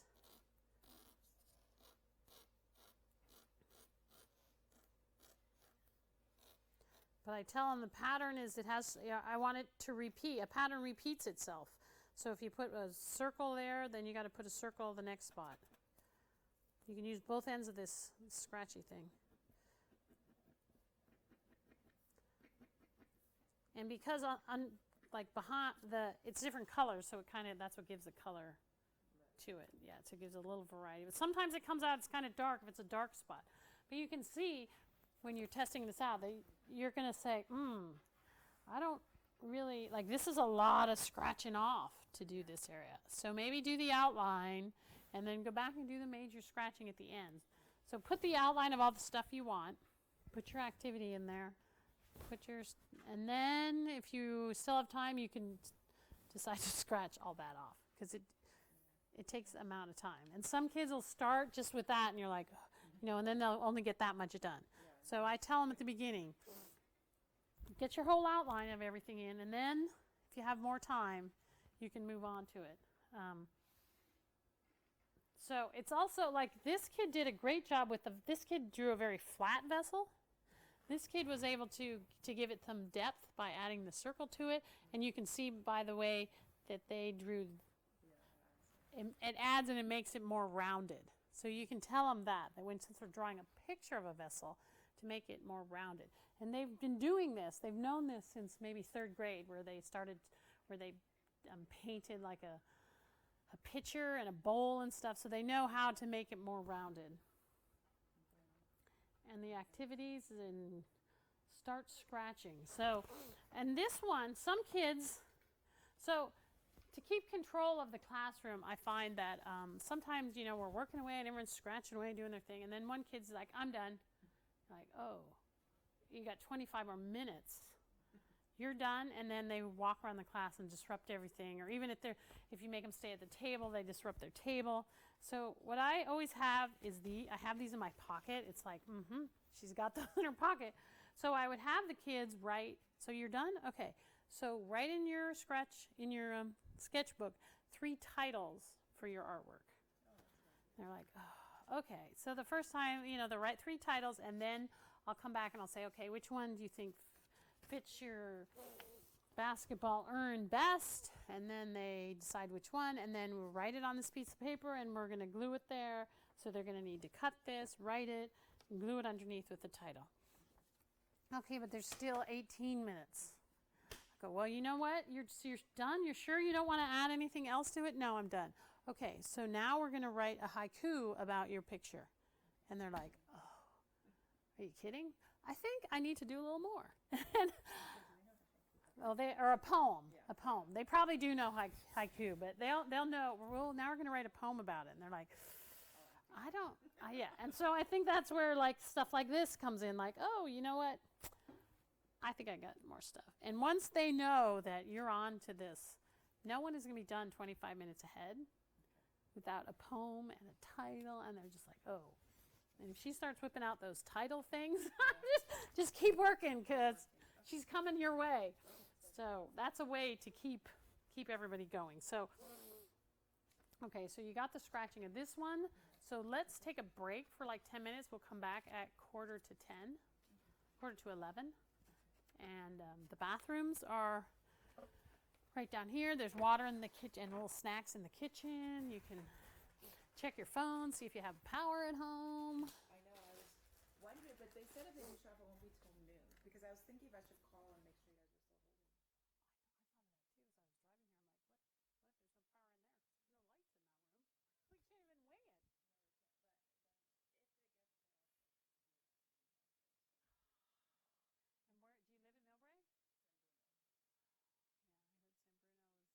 where do you live in Millbrae? Yeah, I heard San Bruno is. Are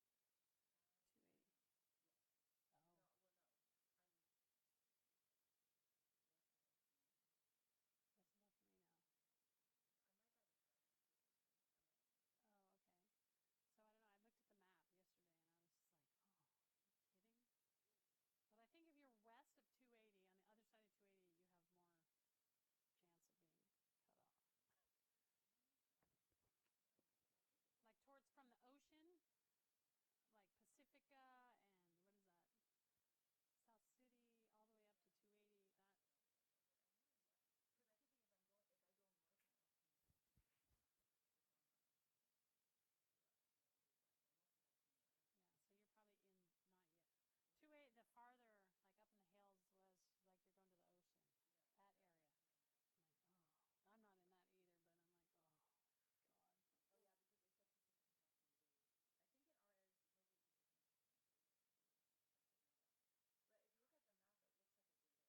going so we can be done here.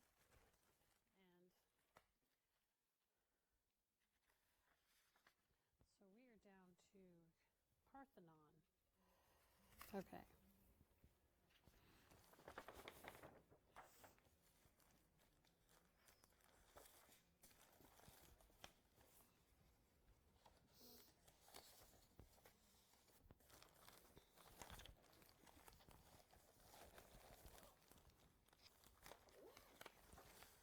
Okay.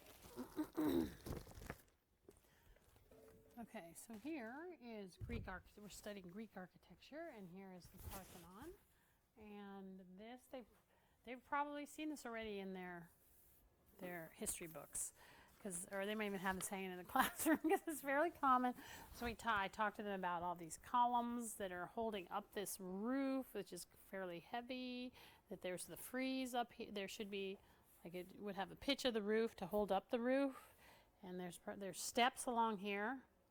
And then this picture that we're looking at this angle. So this side is vanishing to this vanishing point, and this side is going off to this vanishing point. So it's going to two different vanishing points. So this, when we look at this one. So this one takes a while too. So this one, I give them pictures out here of different columns and different action. I show them that the top up here would usually have a picture of the Greek god or something that the temple is for. So it might be the god of sun or the god of one of the different gods would be up here. And there's usually, like on the vase, there's some sort of action going on up there. And then around the edges around here would be some sort of pattern usually. So the project that we're working on is, and you're going to have, there's a blue piece of paper here. So I'm going to show you the things we hand out. So first we're going to hand out this to them so they can see what different Greek architecture looks like, and it's fairly common of what it's going to look like. I also hand this out to them, and they've probably already heard this in school about the different columns, and the tops are different.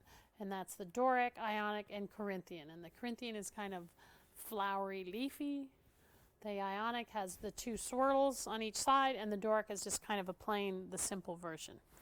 So I hand this out to them, and then it also shows them some patterns that are common patterns that you would see in Greek architecture. So they got that there. Then what you're going to work with is this sculpting compound, which is a joint compound when they put up walls, and so they need the joint compound. So look for this beforehand at your school if you have this at your school. And actually open it up and put your finger in there and check it. Because if it's hard, you can't reconstitute it. It's just not even worth your $6. So just go to Home Depot and buy a new one, and you'll be much happier. And some people are like, oh, I mix this much, and I use hot water in this. I'm like, oh, my goodness. Because if it's not the right, it's not going to work. So, or just go buy one at Home Depot and spare yourself the agony. So you got that ready. This one's kind of a messy one, so I would have other parents here. We got some big brushes ready. I'm going to have, so on the piece of paper, and it shows you on there exactly how to do this, how to have the kids measure 5 inches down and draw a line across. And then 1 more inch down, another line across. And then 3 inches over, they're going to do the edge of the building. And each column is 2 inches. So it's going to be a measure, so they're going to have to do, oh boy. So this one, like the one when we did the grids, we just did 2, 4, 6, 8. This one they're going to have to measure the 2 inches here. And then they can measure 2 inches and make a tick. And then 1 inch, because that's the in between. 2 inches, 1 inch, 2 inch, 1 inch. Or some kids will be like, wow, way too much for me. They'll do the 2 inch, 1 inch, 2 inch, 1 inch, which it's fine. It's the same. But if you have something like this drawn for them already, and I would probably even maybe color in the columns a little bit more so they know which is which. So they know it's 2 inch, 1 inch. So make these. And then they make a dot in between, and they draw the dot up there. So they have the whole outline of the temple. once they have that, they don't need to draw details or anything on this, because what we're going to do is take the plaster and put the plaster right on top. So what I'm going to have you do is we'll just do one column, so you'll see what it's like. So I would just draw 2 parallel lines.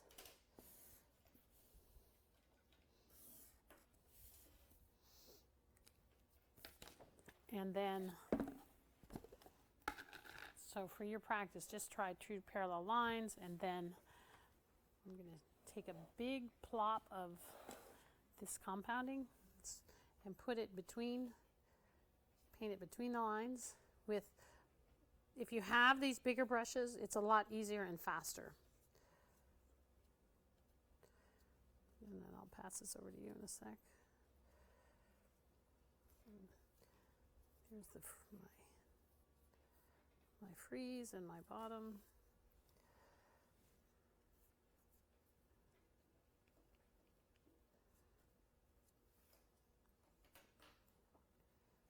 Okay, so kind of put it on there like this.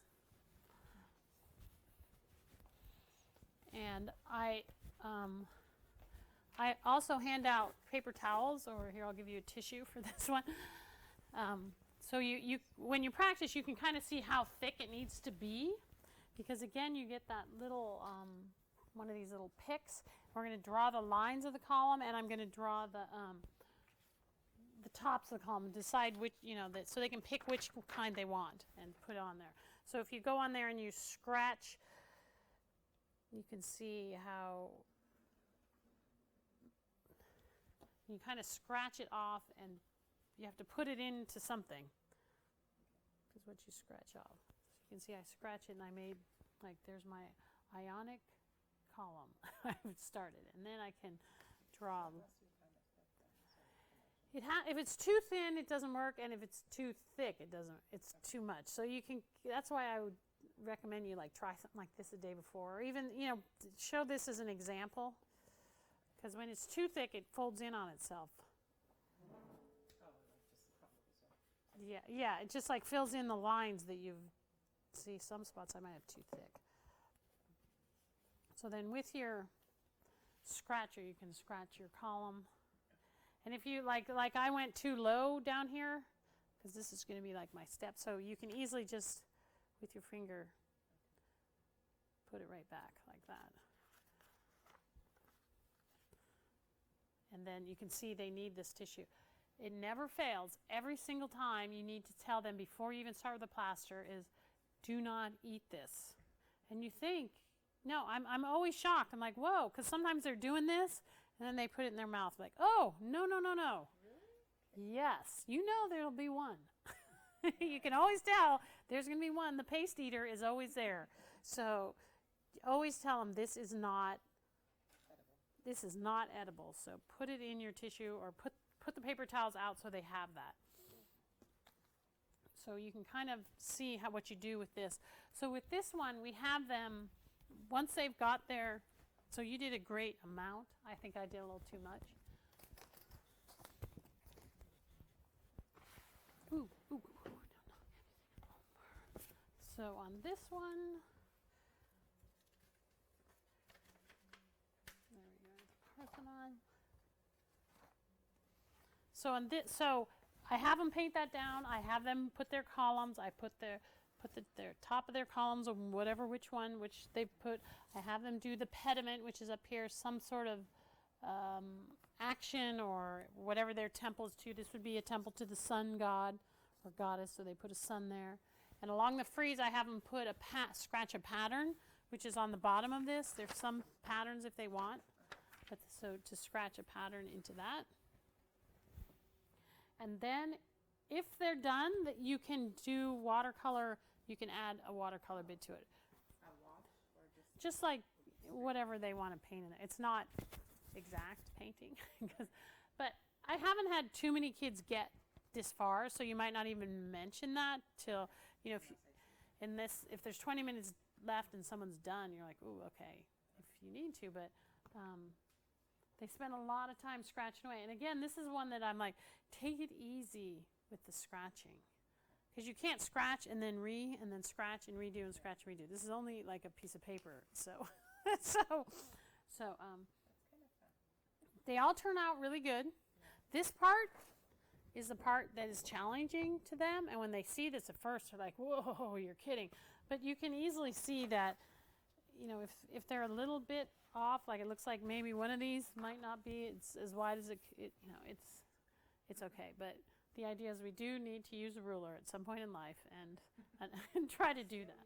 An iPhone doesn't have enough. Yeah, it probably does. It probably does. There's probably a way to do it, but so if there's a power outage, you're going to need to use a ruler. But I would suggest making this so that they have. And it also speeds up time. Yeah. And I rather than have, this was fun. Rather than have time to actually do that. Yeah, that part. Yeah. So they do like this one.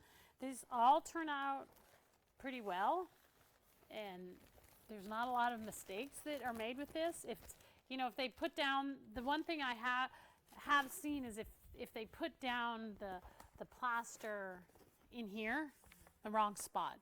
Like, oh, okay, so you can kind of wipe it off with the wet tissue, kind of wipe it off, but so kind of, I'd tell them, be aware that there's a column and there's space. There's a column, there's space. So pay attention.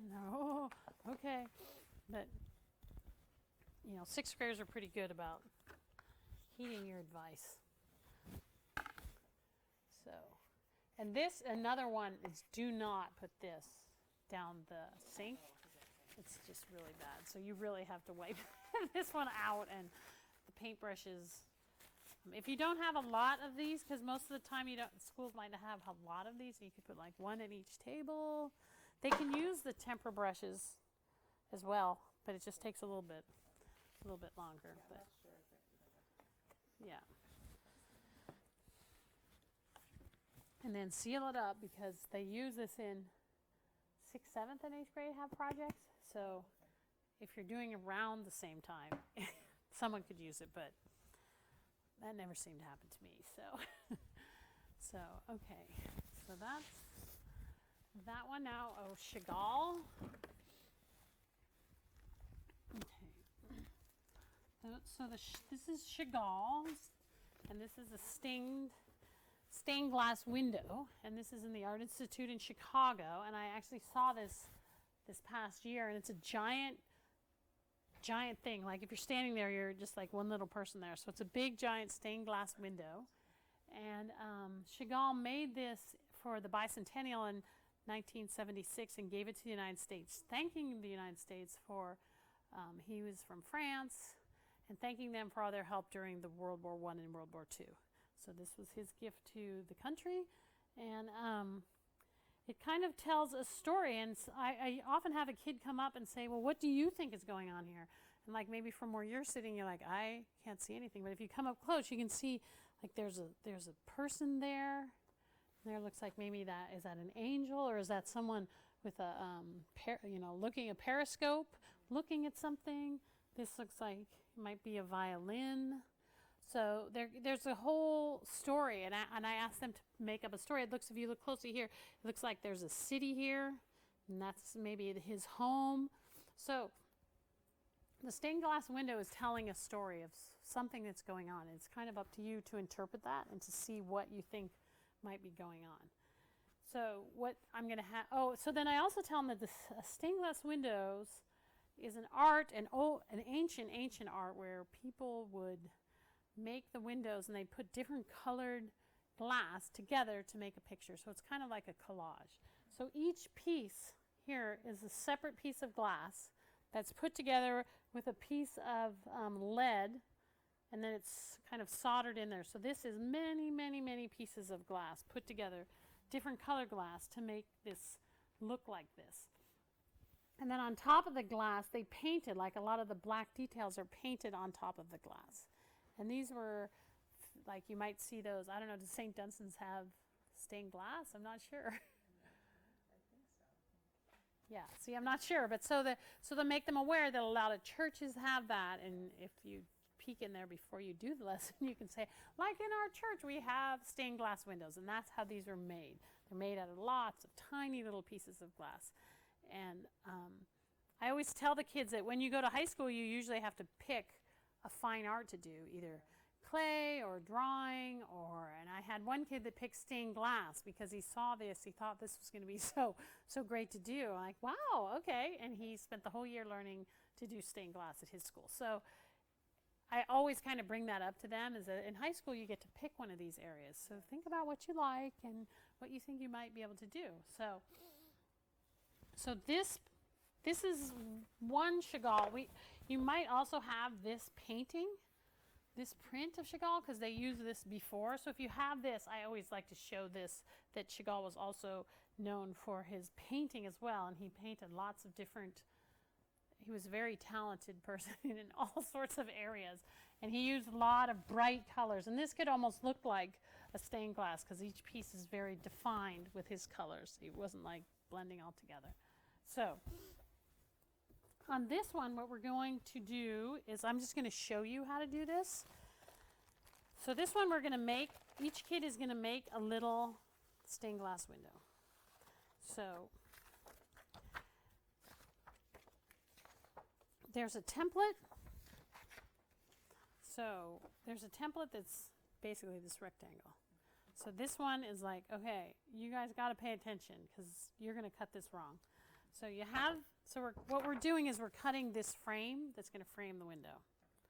So we're going to take the piece of paper, we're going to fold it in half, matching all your corners really well. Fold it in half. The fold is over here. Everybody got the fold over here? Yeah, okay. Try it again, fold it again. Now I have a fold here and I have the fold here. So then I'm going to take my template and put my template on there, and if you can either have them draw it with chalk or just use the template here, and we're going to cut. So this is on the fold here. The template is on the fold. I'm going to cut this piece out, and about half of them will be like, huh?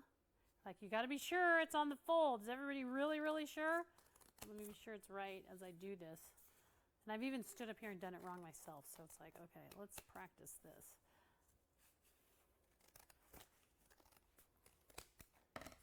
So then when you unfold it, you can open it up. Woo! Okay, because it's going to be the frame, because you're going to put your piece in there and then you're going to close it down. So this takes about 10 minutes. I was going to ask, I know you said at that age the parents shouldn't be doing anything, but if we needed to save time, like that says it's a 60-minute lesson and I only have 50, could I do that?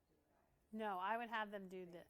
Because 6th grade, we're learning how to do geometry, how to use the ruler. You see there's a lot of ruler work, there's a lot of measuring, there's following directions. You're like, this is really, so this I would be like, okay, yeah. I know you want so much, but so just let me cut that out. But so on that note is the scissor issue is that the kids that are left-handed need left-handed scissors. Your school should have left-handed scissors for them. And I didn't think this was important. You know, I was like, whatever. Until I had a left-handed kid. And he would never have been able to cut, he still couldn't cut this out without the left-handed scissor because he's so left-handed. Yeah. So the school should have some of those, identify those kids that are left-handed, and if you have an adult there that's left-handed, say, can you monitor these three so that we got the, because usually the left-handed kids are way behind in their cutting skills because they have been trying at home or somewhere with, so once you get past that, you're like, oh, okay, we're good to go now, people. So everyone has their frame. We're going to put that aside. We've managed that. And then we're going to have we have a piece of, every kid gets a piece of this plasticky, and we're going to have, this piece is what we're going to start with, drawing with a pencil your imaginary story. Not in great detail because you're going to have to, it's stained glass, you got to cut out each piece. And they're like, oh, really? So I'll draw with a, I'll draw with a marker so you can see it. So I would draw like, maybe I'm going to draw a musical instrument here.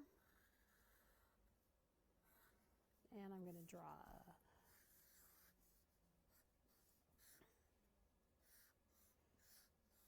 So when I'm drawing this, I'm thinking, oh, I don't want too much detail in this. Because every single piece of glass I'm going to have to cut out. So something like very simple like that. There's a kid and a musical instrument, and then I might want to draw a flower, and kind of thinking of a story as I'm going along with this. So then once they have this drawn of their story, so I'll ask them, what's your story about? And it can be really out there, whatever, because Chagall's paintings, it's not like a clear story, right? So then I have them do this, and I said, but with stained glass, you have to break this up because you can't have a piece of glass like that. So then to have them draw like lines that divide up the piece.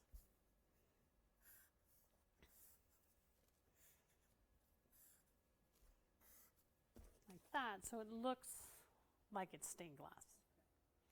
So I did have one kid one time that was like, well, how do you cut a piece of glass shaped like that? Oh, really? Which is true. You can't, but so just be prepared. One kid could ask you that. I've only had one kid that knew enough of like, glass is going to break straight every time. Like, wow, you're right.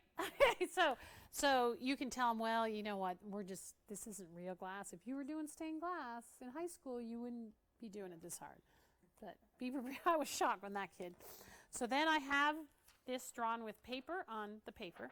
I take the piece of plastic, I put it on top. And I would tape this down if you can onto the table or whatever.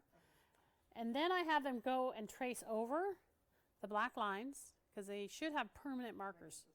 And then color the whole thing in as much as they can.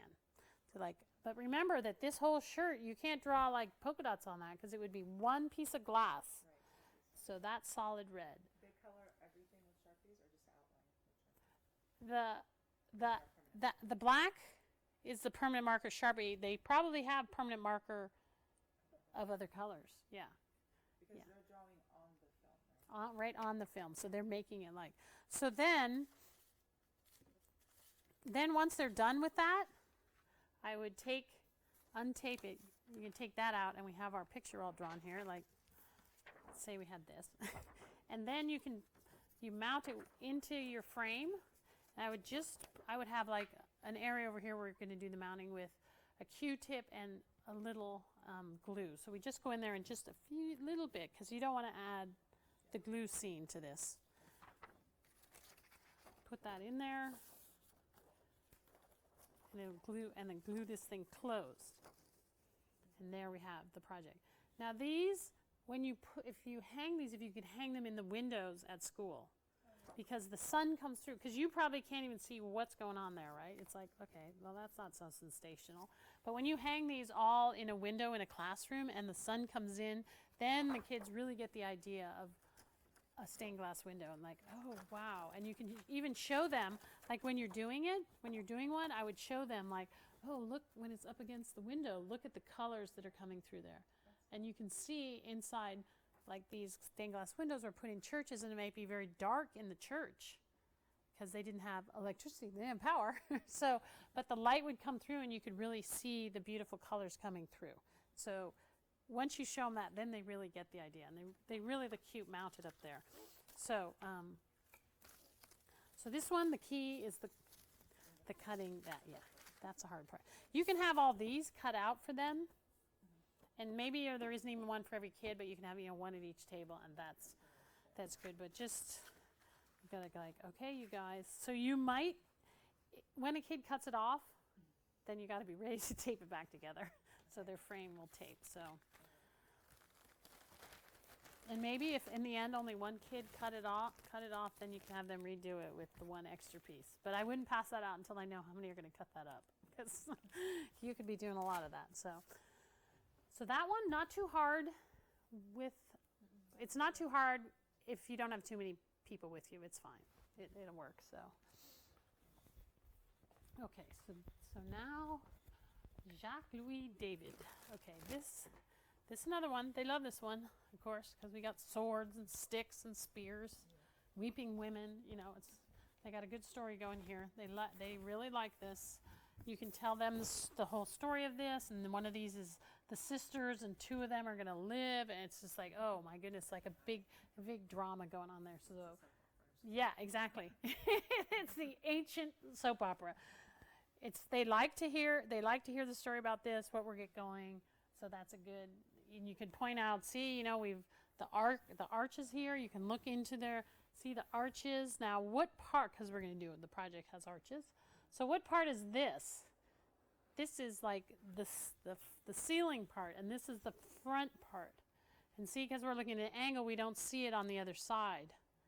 Like, oh, okay, are you sure? And they all look at you like, yeah, I understand. I'm not quite sure if I understand, but so we're going to try to draw an arch, and we're going to try to draw a temple in the back as well. So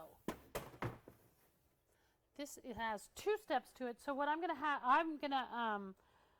to show you how to draw the temple, and I'll have you do the arch. So you do have a brown piece of paper.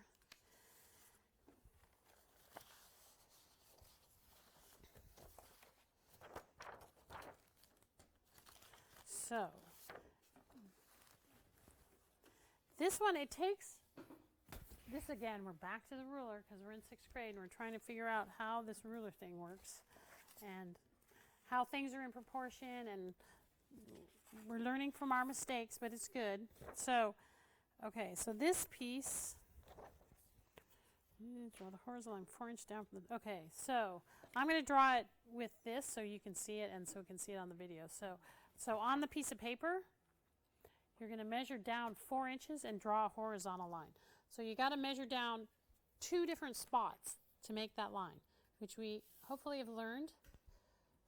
So like I made 2 marks here, and I'm going to connect the line. And so we've done, So 4 inches down. yeah, 4 inches down. So we've done this several times now, so hopefully someone's figured this out. And then I'm going to put the ruler on the line, and I'm going to mark, so the 0 has to be right at 0, right at the edge of the paper. And I make a little tiny mark at 2 inches, 3 inches, so I'm not going to move the ruler. 2 inches, 3 inches, 4 inches, 6 inches, 9 inches, and 10 inches. Okay. Like, oh, wow.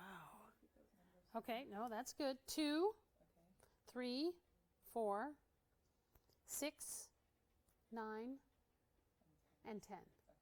Okay, so then on number 2, 3, 9, and 10, you can even, if they're working with pencil, they can even write the numbers if they can't figure that. So number 2, so we're gonna, then we got to do the same thing at the bottom. 2, 3, 4, 6, 9, and 10. And then I'm going to draw the line straight down on 2,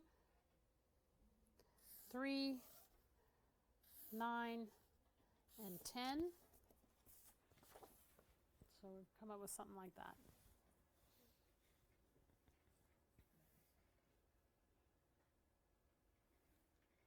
So I would kind of do this and say, okay, has everybody got this? And if you have a lot of kids to look at, I'd say, okay, hold your paper up. Let me see that everyone has these lines. And you can pretty quickly decide. And some of them, mine might not be exactly straight. That's fine. Let's just not go there. So then on the 4, I'm going to draw the line down about 3/4 of the way. And you can just estimate that. And your engineer kid is going to go like, what? Like, okay, well, if you can calculate it, go ahead. But, you know, we're not going to be here all day, right? And then I'm going to connect the bottom of 3 to the bottom of 4. Yes, so at an angle, connect that.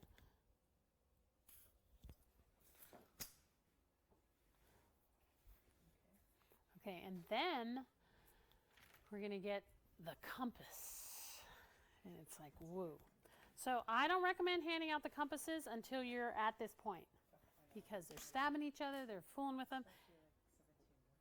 Yeah, all the boys, they just want to stab each other. Yeah, and if they're check on the, you know, if they're shaky, it's going to be so hard. So they have to, like, these are stiff compasses, and that's what you really want in the compass. So what you're going to do is set it at 2 inches, and show them how you do that. And this one is metric, and on the other side, okay. So you can see how you set the point right at 2. One side's metric, one side should be English. Yeah, so you did that too. So you do it at 2. Okay. Yeah. So you should be able to put the compass tip on your 6-inch mark in the middle, and it should match the top of your column, because it should be 2 inches over. On the other side. Yeah. And if it, more or less, right? So you might want to make that a little closer if you need to, if it's not, because mine was off a tad. And then draw, you can either spin the paper. Whoa, wait a minute, mine did not. Oh, not at 4, sorry, yikes. At 3, at the 3 mark, it has to be 3 inches. Yeah. And you can either spin the paper or spin the compass. So whatever everybody can do. And so your column should kind of match. And so it should come over to the 9-inch mark. And then do the same thing with the 2-inch.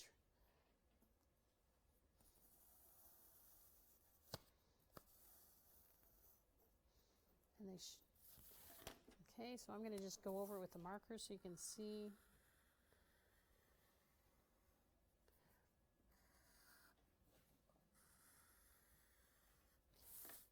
And if they're, so then you have something like this. And if you didn't, if they, sometimes it might be off the top, nope, the 3-inch, and then that's all right, the middle one is 2. You're going to erase the middle one. So this one you don't need. This is a 3-inch mark, Yeah. and then this one at the 2-inch mark. So if I put the arc off that one, and Oh, we're going 2 to erase from that here? one. No, from the center point. So the center point of the compass always stays in the same point, and then now make your arc. That's at 4 inches. Oh, sorry, I was saying the out to the 2 inch. This is your number 2-inch Oh. mark. Yeah, sorry. That's okay. So swing that around. And if you didn't make this perfectly right, it might go off the paper a tad, which is fine.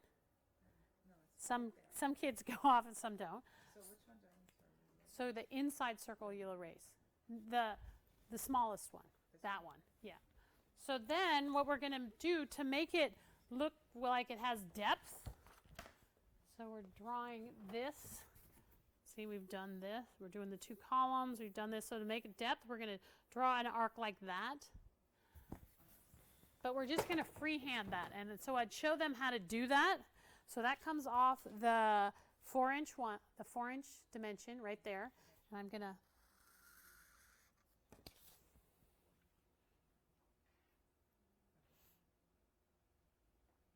yeah. So you don't even need to erase. That's all right, because so then we're going to, so the part that we're not going to use is this inside here. So we're going to use a scissor and we're going to cut that out. So that's why you don't have to erase yours. So I'm going to cut that out.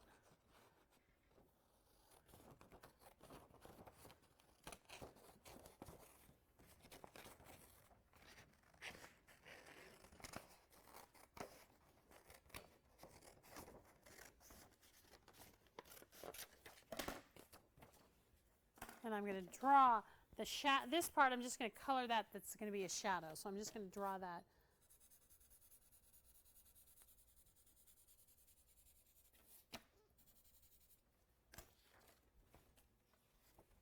So that's in the darker. So that's going to look like you're looking into something. So we've done this part. So then we say, okay, we got to move on to the next part, because on this piece we're going to draw a picture of a temple.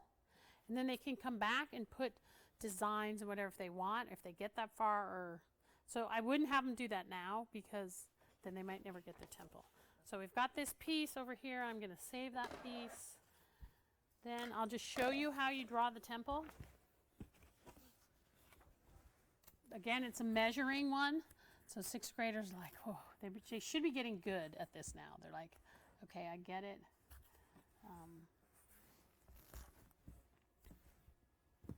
And especially when you draw that estimated arc, they're like, oh, good. There's no, you can't do that wrong. I'm good with that. So, okay, so then this one, to draw the temple, I'm going to go and make a mark 3 inches up on each side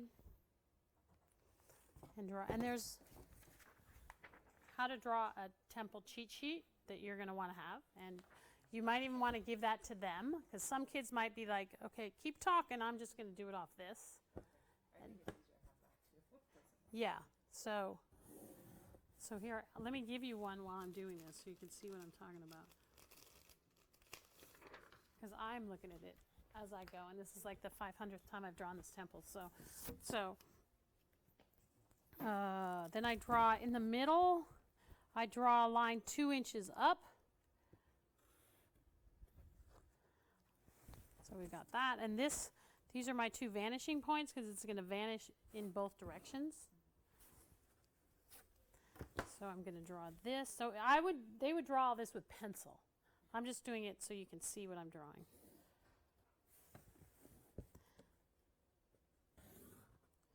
And then 1.5 inches over, I'm going to draw a mark there, and 2.5. I'm doing this upside down.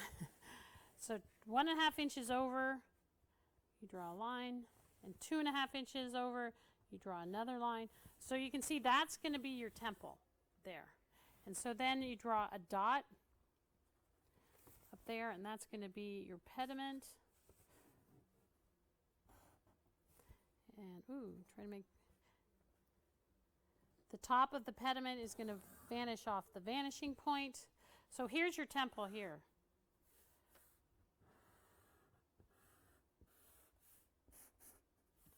The roof.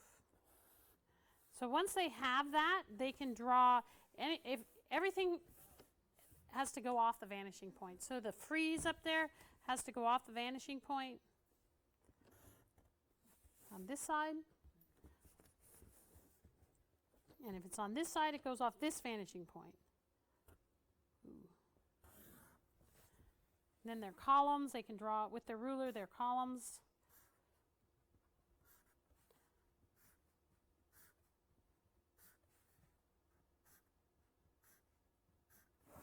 So once they have this, they're pretty good about, oh, I see what I'm doing and I see where I'm going.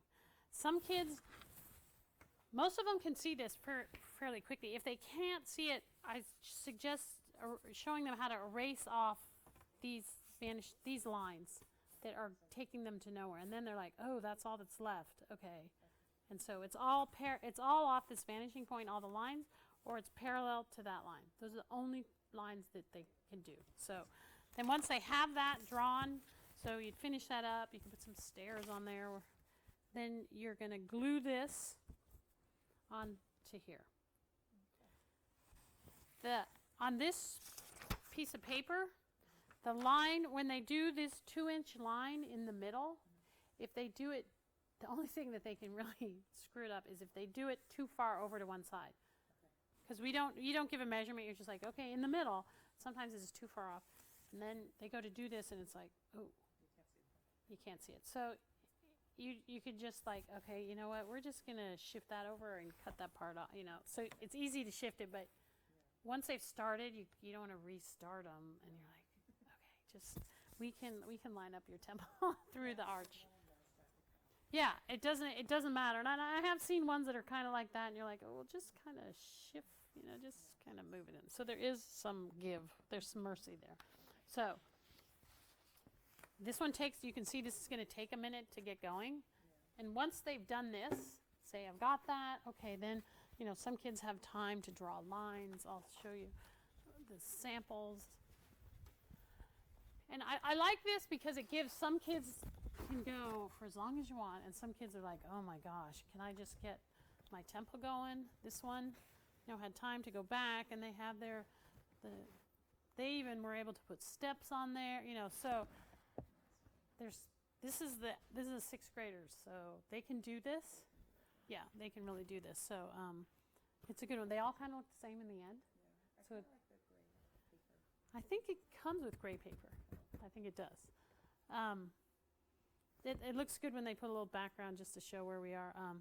They all kind of look the same, so it's not quite as impressive when you see them on the end. You're like, oh, everybody can do that. But as the teacher that did it, it's like, oh, that is a major accomplishment to get all that and all those dimensions and the cutting and the ruler and the handout that goes with it is famous arches from around the world that they can look at, so that helps them.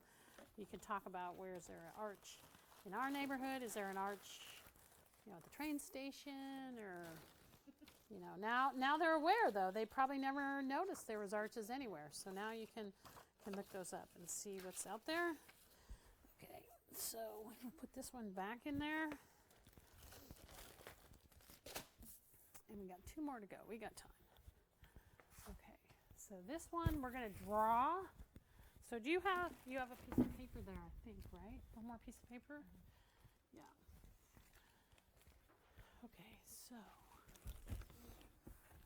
this is the Fayum portrait, which we are going to practice drawing. So I talked to them, they're doing a lot about Greek and Roman stuff and Greek and Roman comparison and architecture and all this. And so what we're going to have them do is we're going to have them draw a Greek and Roman, 2 different portraits. One's a Greek and one's a Roman. The Greek ones were more simplistic. They were more defined. They were more very straightforward, specific, whereas the Roman ones were a little bit more realistic. And they were more artistic. They were usually more maybe not artistic, but you could find them in color. You could find more details on them. Of course, a lot of the Greek ones are carved out of stone, so that's a little tough to it's a little bit maybe easier to paint than carve a face out of stone. So I do send this around and show them and ask them, like, which one would you think is Greek and which one is Roman and which one has more feeling and that kind of thing. So they see those. So what we're going to do is I'm going to put this guy up here, and they're going to draw a face. And this, I talk to them about we're going to do our own face. Unless the teacher, your classroom teacher, sometimes they're doing like a project of a famous person and they want to draw that. But I usually we just go with, we're going to draw our own face here. So let's get a piece of charcoal. That works. Here's one. And they have done this before, but every time, I can give this to you. This is the cheat sheet. So so we're going to do this as we go. And they've heard this before, so they're like, oh, yeah, you're right. So with charcoal on this piece of paper, I'm just going to go through how we draw a face. So I tell them how their face is kind of round, but it's a lot wider here than down in the chin. So I have them draw kind of an oval, more narrow in the chin, wider on the head.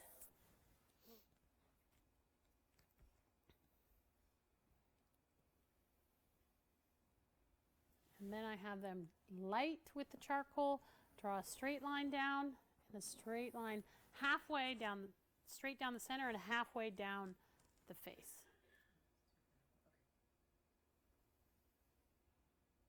And the charcoal we can easily erase. So this one I say do it lightly. So I show them again how my head is here and chin is here. My eyes are halfway up. A lot of kids, when they're younger, their eyes are always at like on their forehead. But now, 6th grade, I expect they would all be able to put them at the eye level. And I draw them. They're kind of shaped like footballs. And I have, when you look at each other's eyeballs, you don't usually see the whole round eyeball. You kind of see part of the eyeball. So I show them how to put, it's round, but you're not seeing it. The top part might be underneath the lid. Okay? And then I show them the nose, like this is my nose, but this is also my nose all the way up. It's right at my eyes.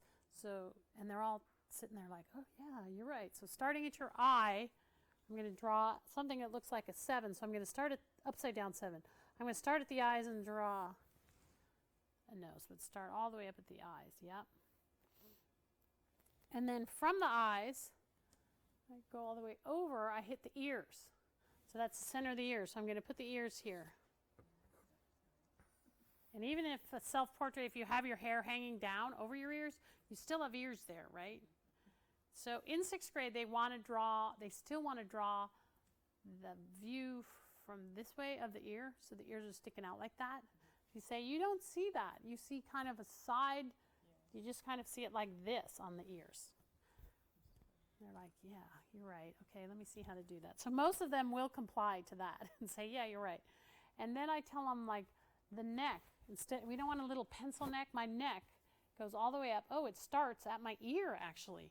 So put your charcoal at the ear, goes along your cheekbone, and then it comes down to a neck. Oopsie.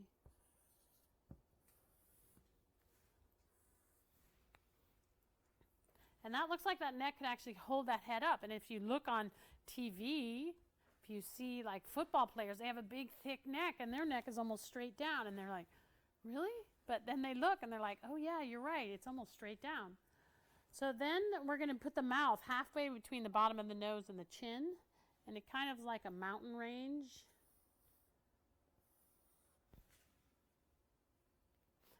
They know it's not that big giant C shape like smiley face. They're like, yeah, I know there's more to it, but I'm not quite sure what. And then I tell them, let's put some eyebrows on there. And then we're going to do your hair. So it's hard, like a girl with her hair in a ponytail, it kind of looks bald. So it's like, well, and maybe pick a girl out that in the class that's hair's down and say, well, even though your hair's in a ponytail, let's try to draw it with your hair down, what it would look like with your hair down, so that it looks like you have more hair. And a lot of the boys, they just want to put it like right on just like up here. You're like, wait, you have more hair than just up there. So your hair goes almost down to your eyebrows if you have, shaggy looking hair. So let's put your hair, let's draw it down. And the girls a lot of them draw the hair like this, and they don't draw it in from the edge to the neck. And like I say, look, my hair, it's not just sticking out on the side there. So you got to fill this in with hair. And they're like, And this is the first, although you've told them before, now they're like, yeah, I think you're right. It does look like that. Yeah. Finally it's sinking in. They'll actually do it like, oh yeah, you're right. So then you can go back with your finger and erase your alignment lines. And this is important to do because we're going to transfer this. So this would be like our Greek drawing. It's not in color, it's simple, it's basic. So I want to go back and go over it really well with my charcoal because I'm going to try to do a transfer of it. So I'm going to do my nose maybe better, my eyebrows.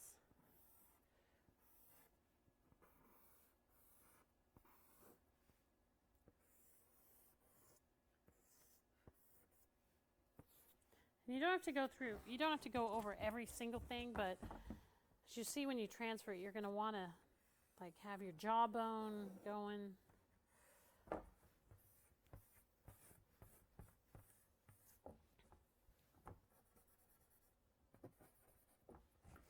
So then, once I've put more charcoal on there, I'm going to take it, and then they're going to have another sheet of paper. I'm going to take it, and I'm going to try to put it straight down without moving it around, and do the transfer like we did with the animal. And so that you're going to have the same shape and proportion of a face on your other piece of paper. So here's how it transferred, which is pretty good. Got my guideline. Whoa, my mouth's not looking so good, but okay. So, but it transferred, so I have the outline for this. So this one is done. This is my Greek look. Now, and now I'm going to do my Roman one with oil pastels. So I'm going to get those out and color this one in color with the oil pastels.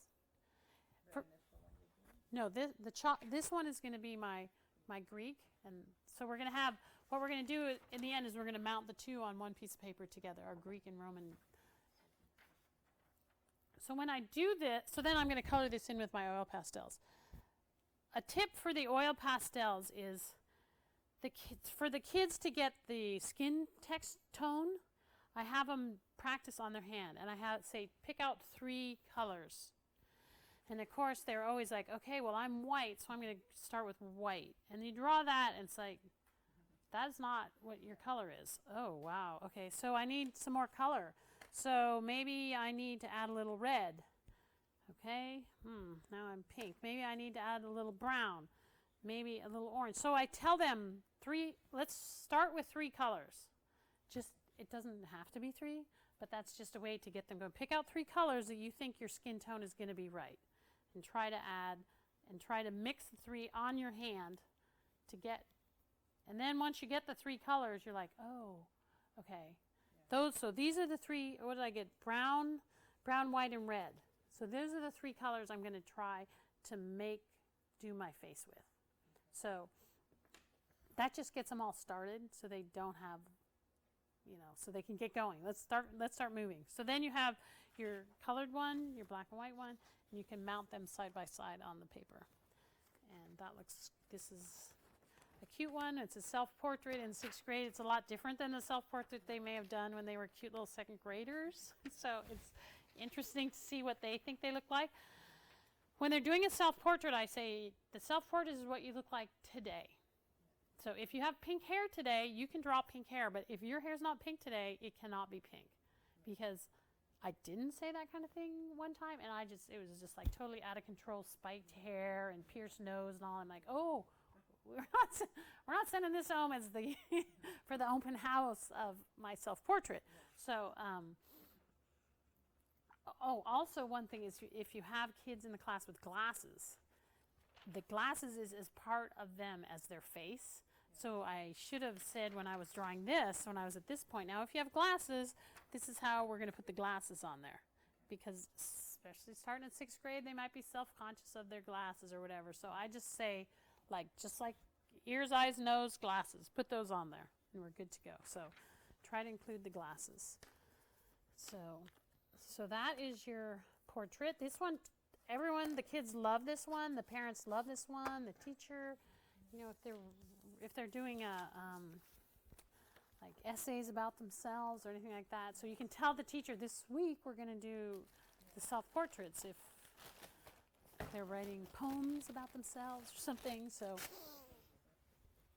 okay, we got one more, so get your paint ready.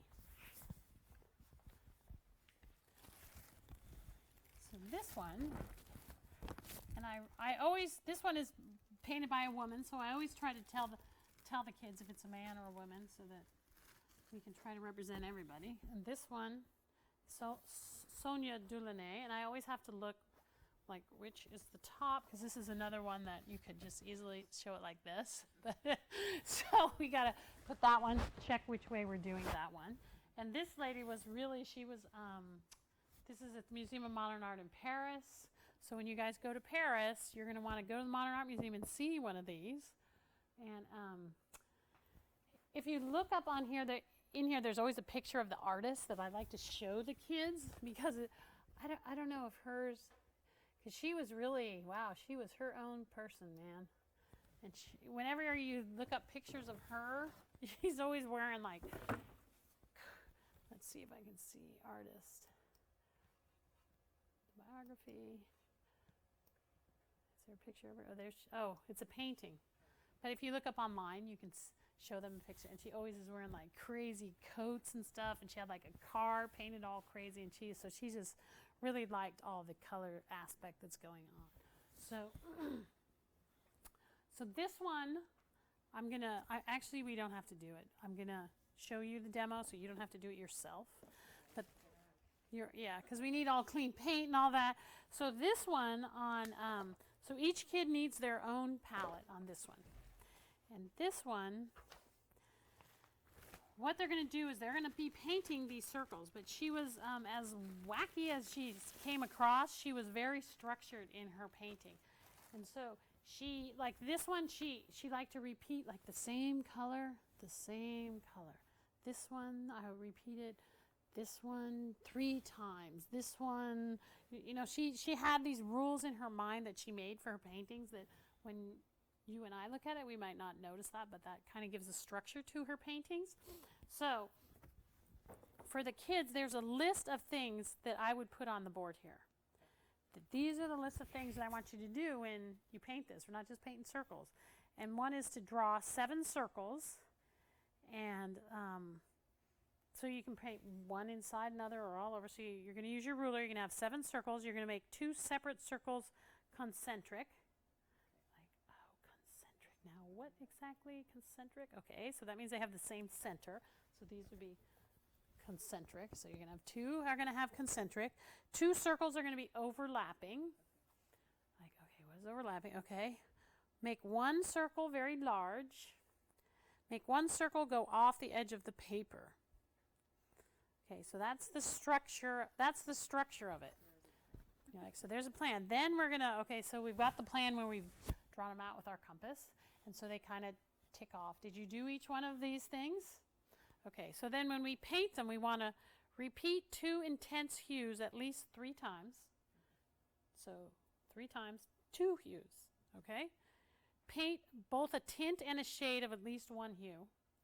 So that's adding black or adding white to it. So you might have like a red and a pink and a deeper one with black in it. Maybe she doesn't have it, but that's what I'm asking them to do. Paint an overlap, mixing the colors in 2 circles. Like, ooh, so that would be something like, let's see, I got several of them. Not all of them achieve all these. So let's see. So here's an example. Paint an overlap, mixing colors in 2 circles. So overlap, mixing in 2 circles. So there's an overlap, mixing in 2 circles. Divide 1 circle up into light and dark and create an implied line. So that would also count for that. Because it's implied that that's there, right? Maybe if that was blue and blue, because divide circle into the light and a dark, a light blue and a dark blue. So I would give each kid maybe a list of this so that they do it. They can check off that they did it. Some kids get like, wow, have each, like these rules they love. Other kids are like, really? Like a hue. Like this one is the hue. This kid got the different hues and tints, the overlap. So I'll show you. So even though this looks like this isn't bad, but once they get to the list of rules, they're like, oh my goodness, this is, and they spend a lot of time, but I don't, so you can see that there, wow, they did a good job with that dividing that. See? Yeah, it's all with paint.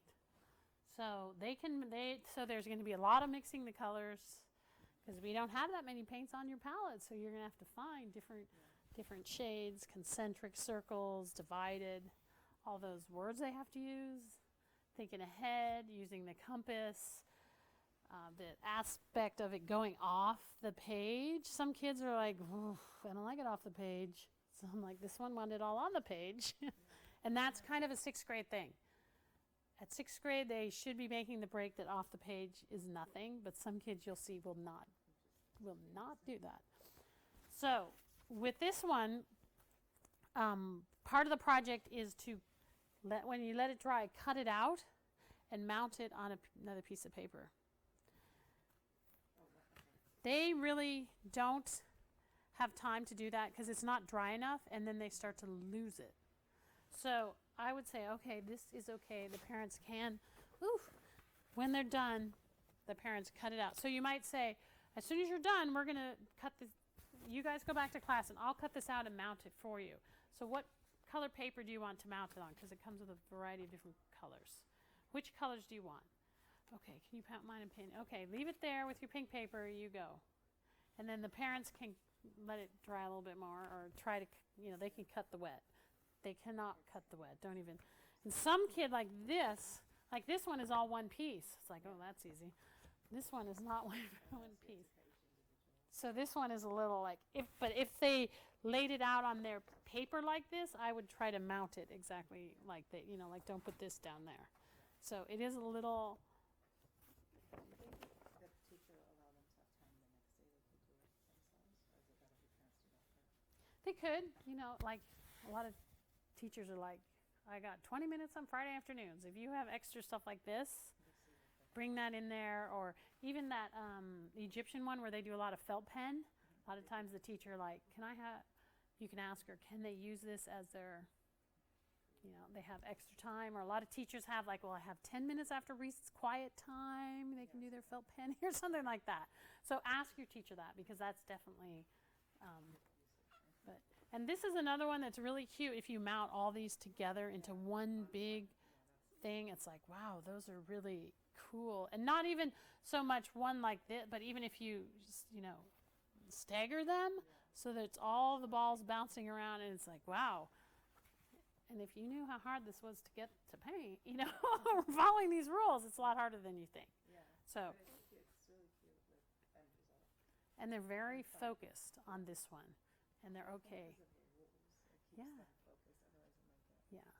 And if some kids, you know, sometimes they get going and like, I don't think I have to and it's like, it's okay to, you know, it's not, but sixth graders, they like rules, they like directions. Leave me alone and I'll follow the directions if you tell me what to do. And this is very precise, and they're very good with, you know, most of the kids will follow all the rules and be able to do all these steps. So, okay, so that is our last one. It's a nice. They're all nice, but this one has like a fun element. Yeah. Probably, I don't know, maybe because it's round and colorful. Like it's a little bit different than everything else. Yeah, and they're kind of, I do this at the end of the year because they're kind of, you know, like, I'm done with this Egyptian theme. I get it. And the paint is always going to dry because this in February is going to be hard because it's never going to dry, you know. But of course, you're going to do it on the rainy day. So doing this in May is great when it's, yeah. So that's a really fun one. So one last bit is at the end of, I always make the kids clean up. I always say, we got 5 minutes, we're all going to clean up. You know, you made this mess, not me. It's not the parents. So I have them throw everything away, clean everything up. No one's leaving. Some will try. You're not leaving. If you're over there screwing around, why don't you come over here and wash the paintbrush it? You know, I get everyone involved so they know every time she's not going to let me escape without clean this up. So on that note, anything that needs to be washed, we're going to put in this bucket. And otherwise, the other stuff you can just leave right there. This, put that in the bucket too. Everything goes because we don't have a sink in here, so just put it in the bucket. The paintbrushes. The paint we'll put in the garbage. The palettes, yeah. And then this, you can just pop this right off. Come on. And put this in. Oh, jeez. There we go.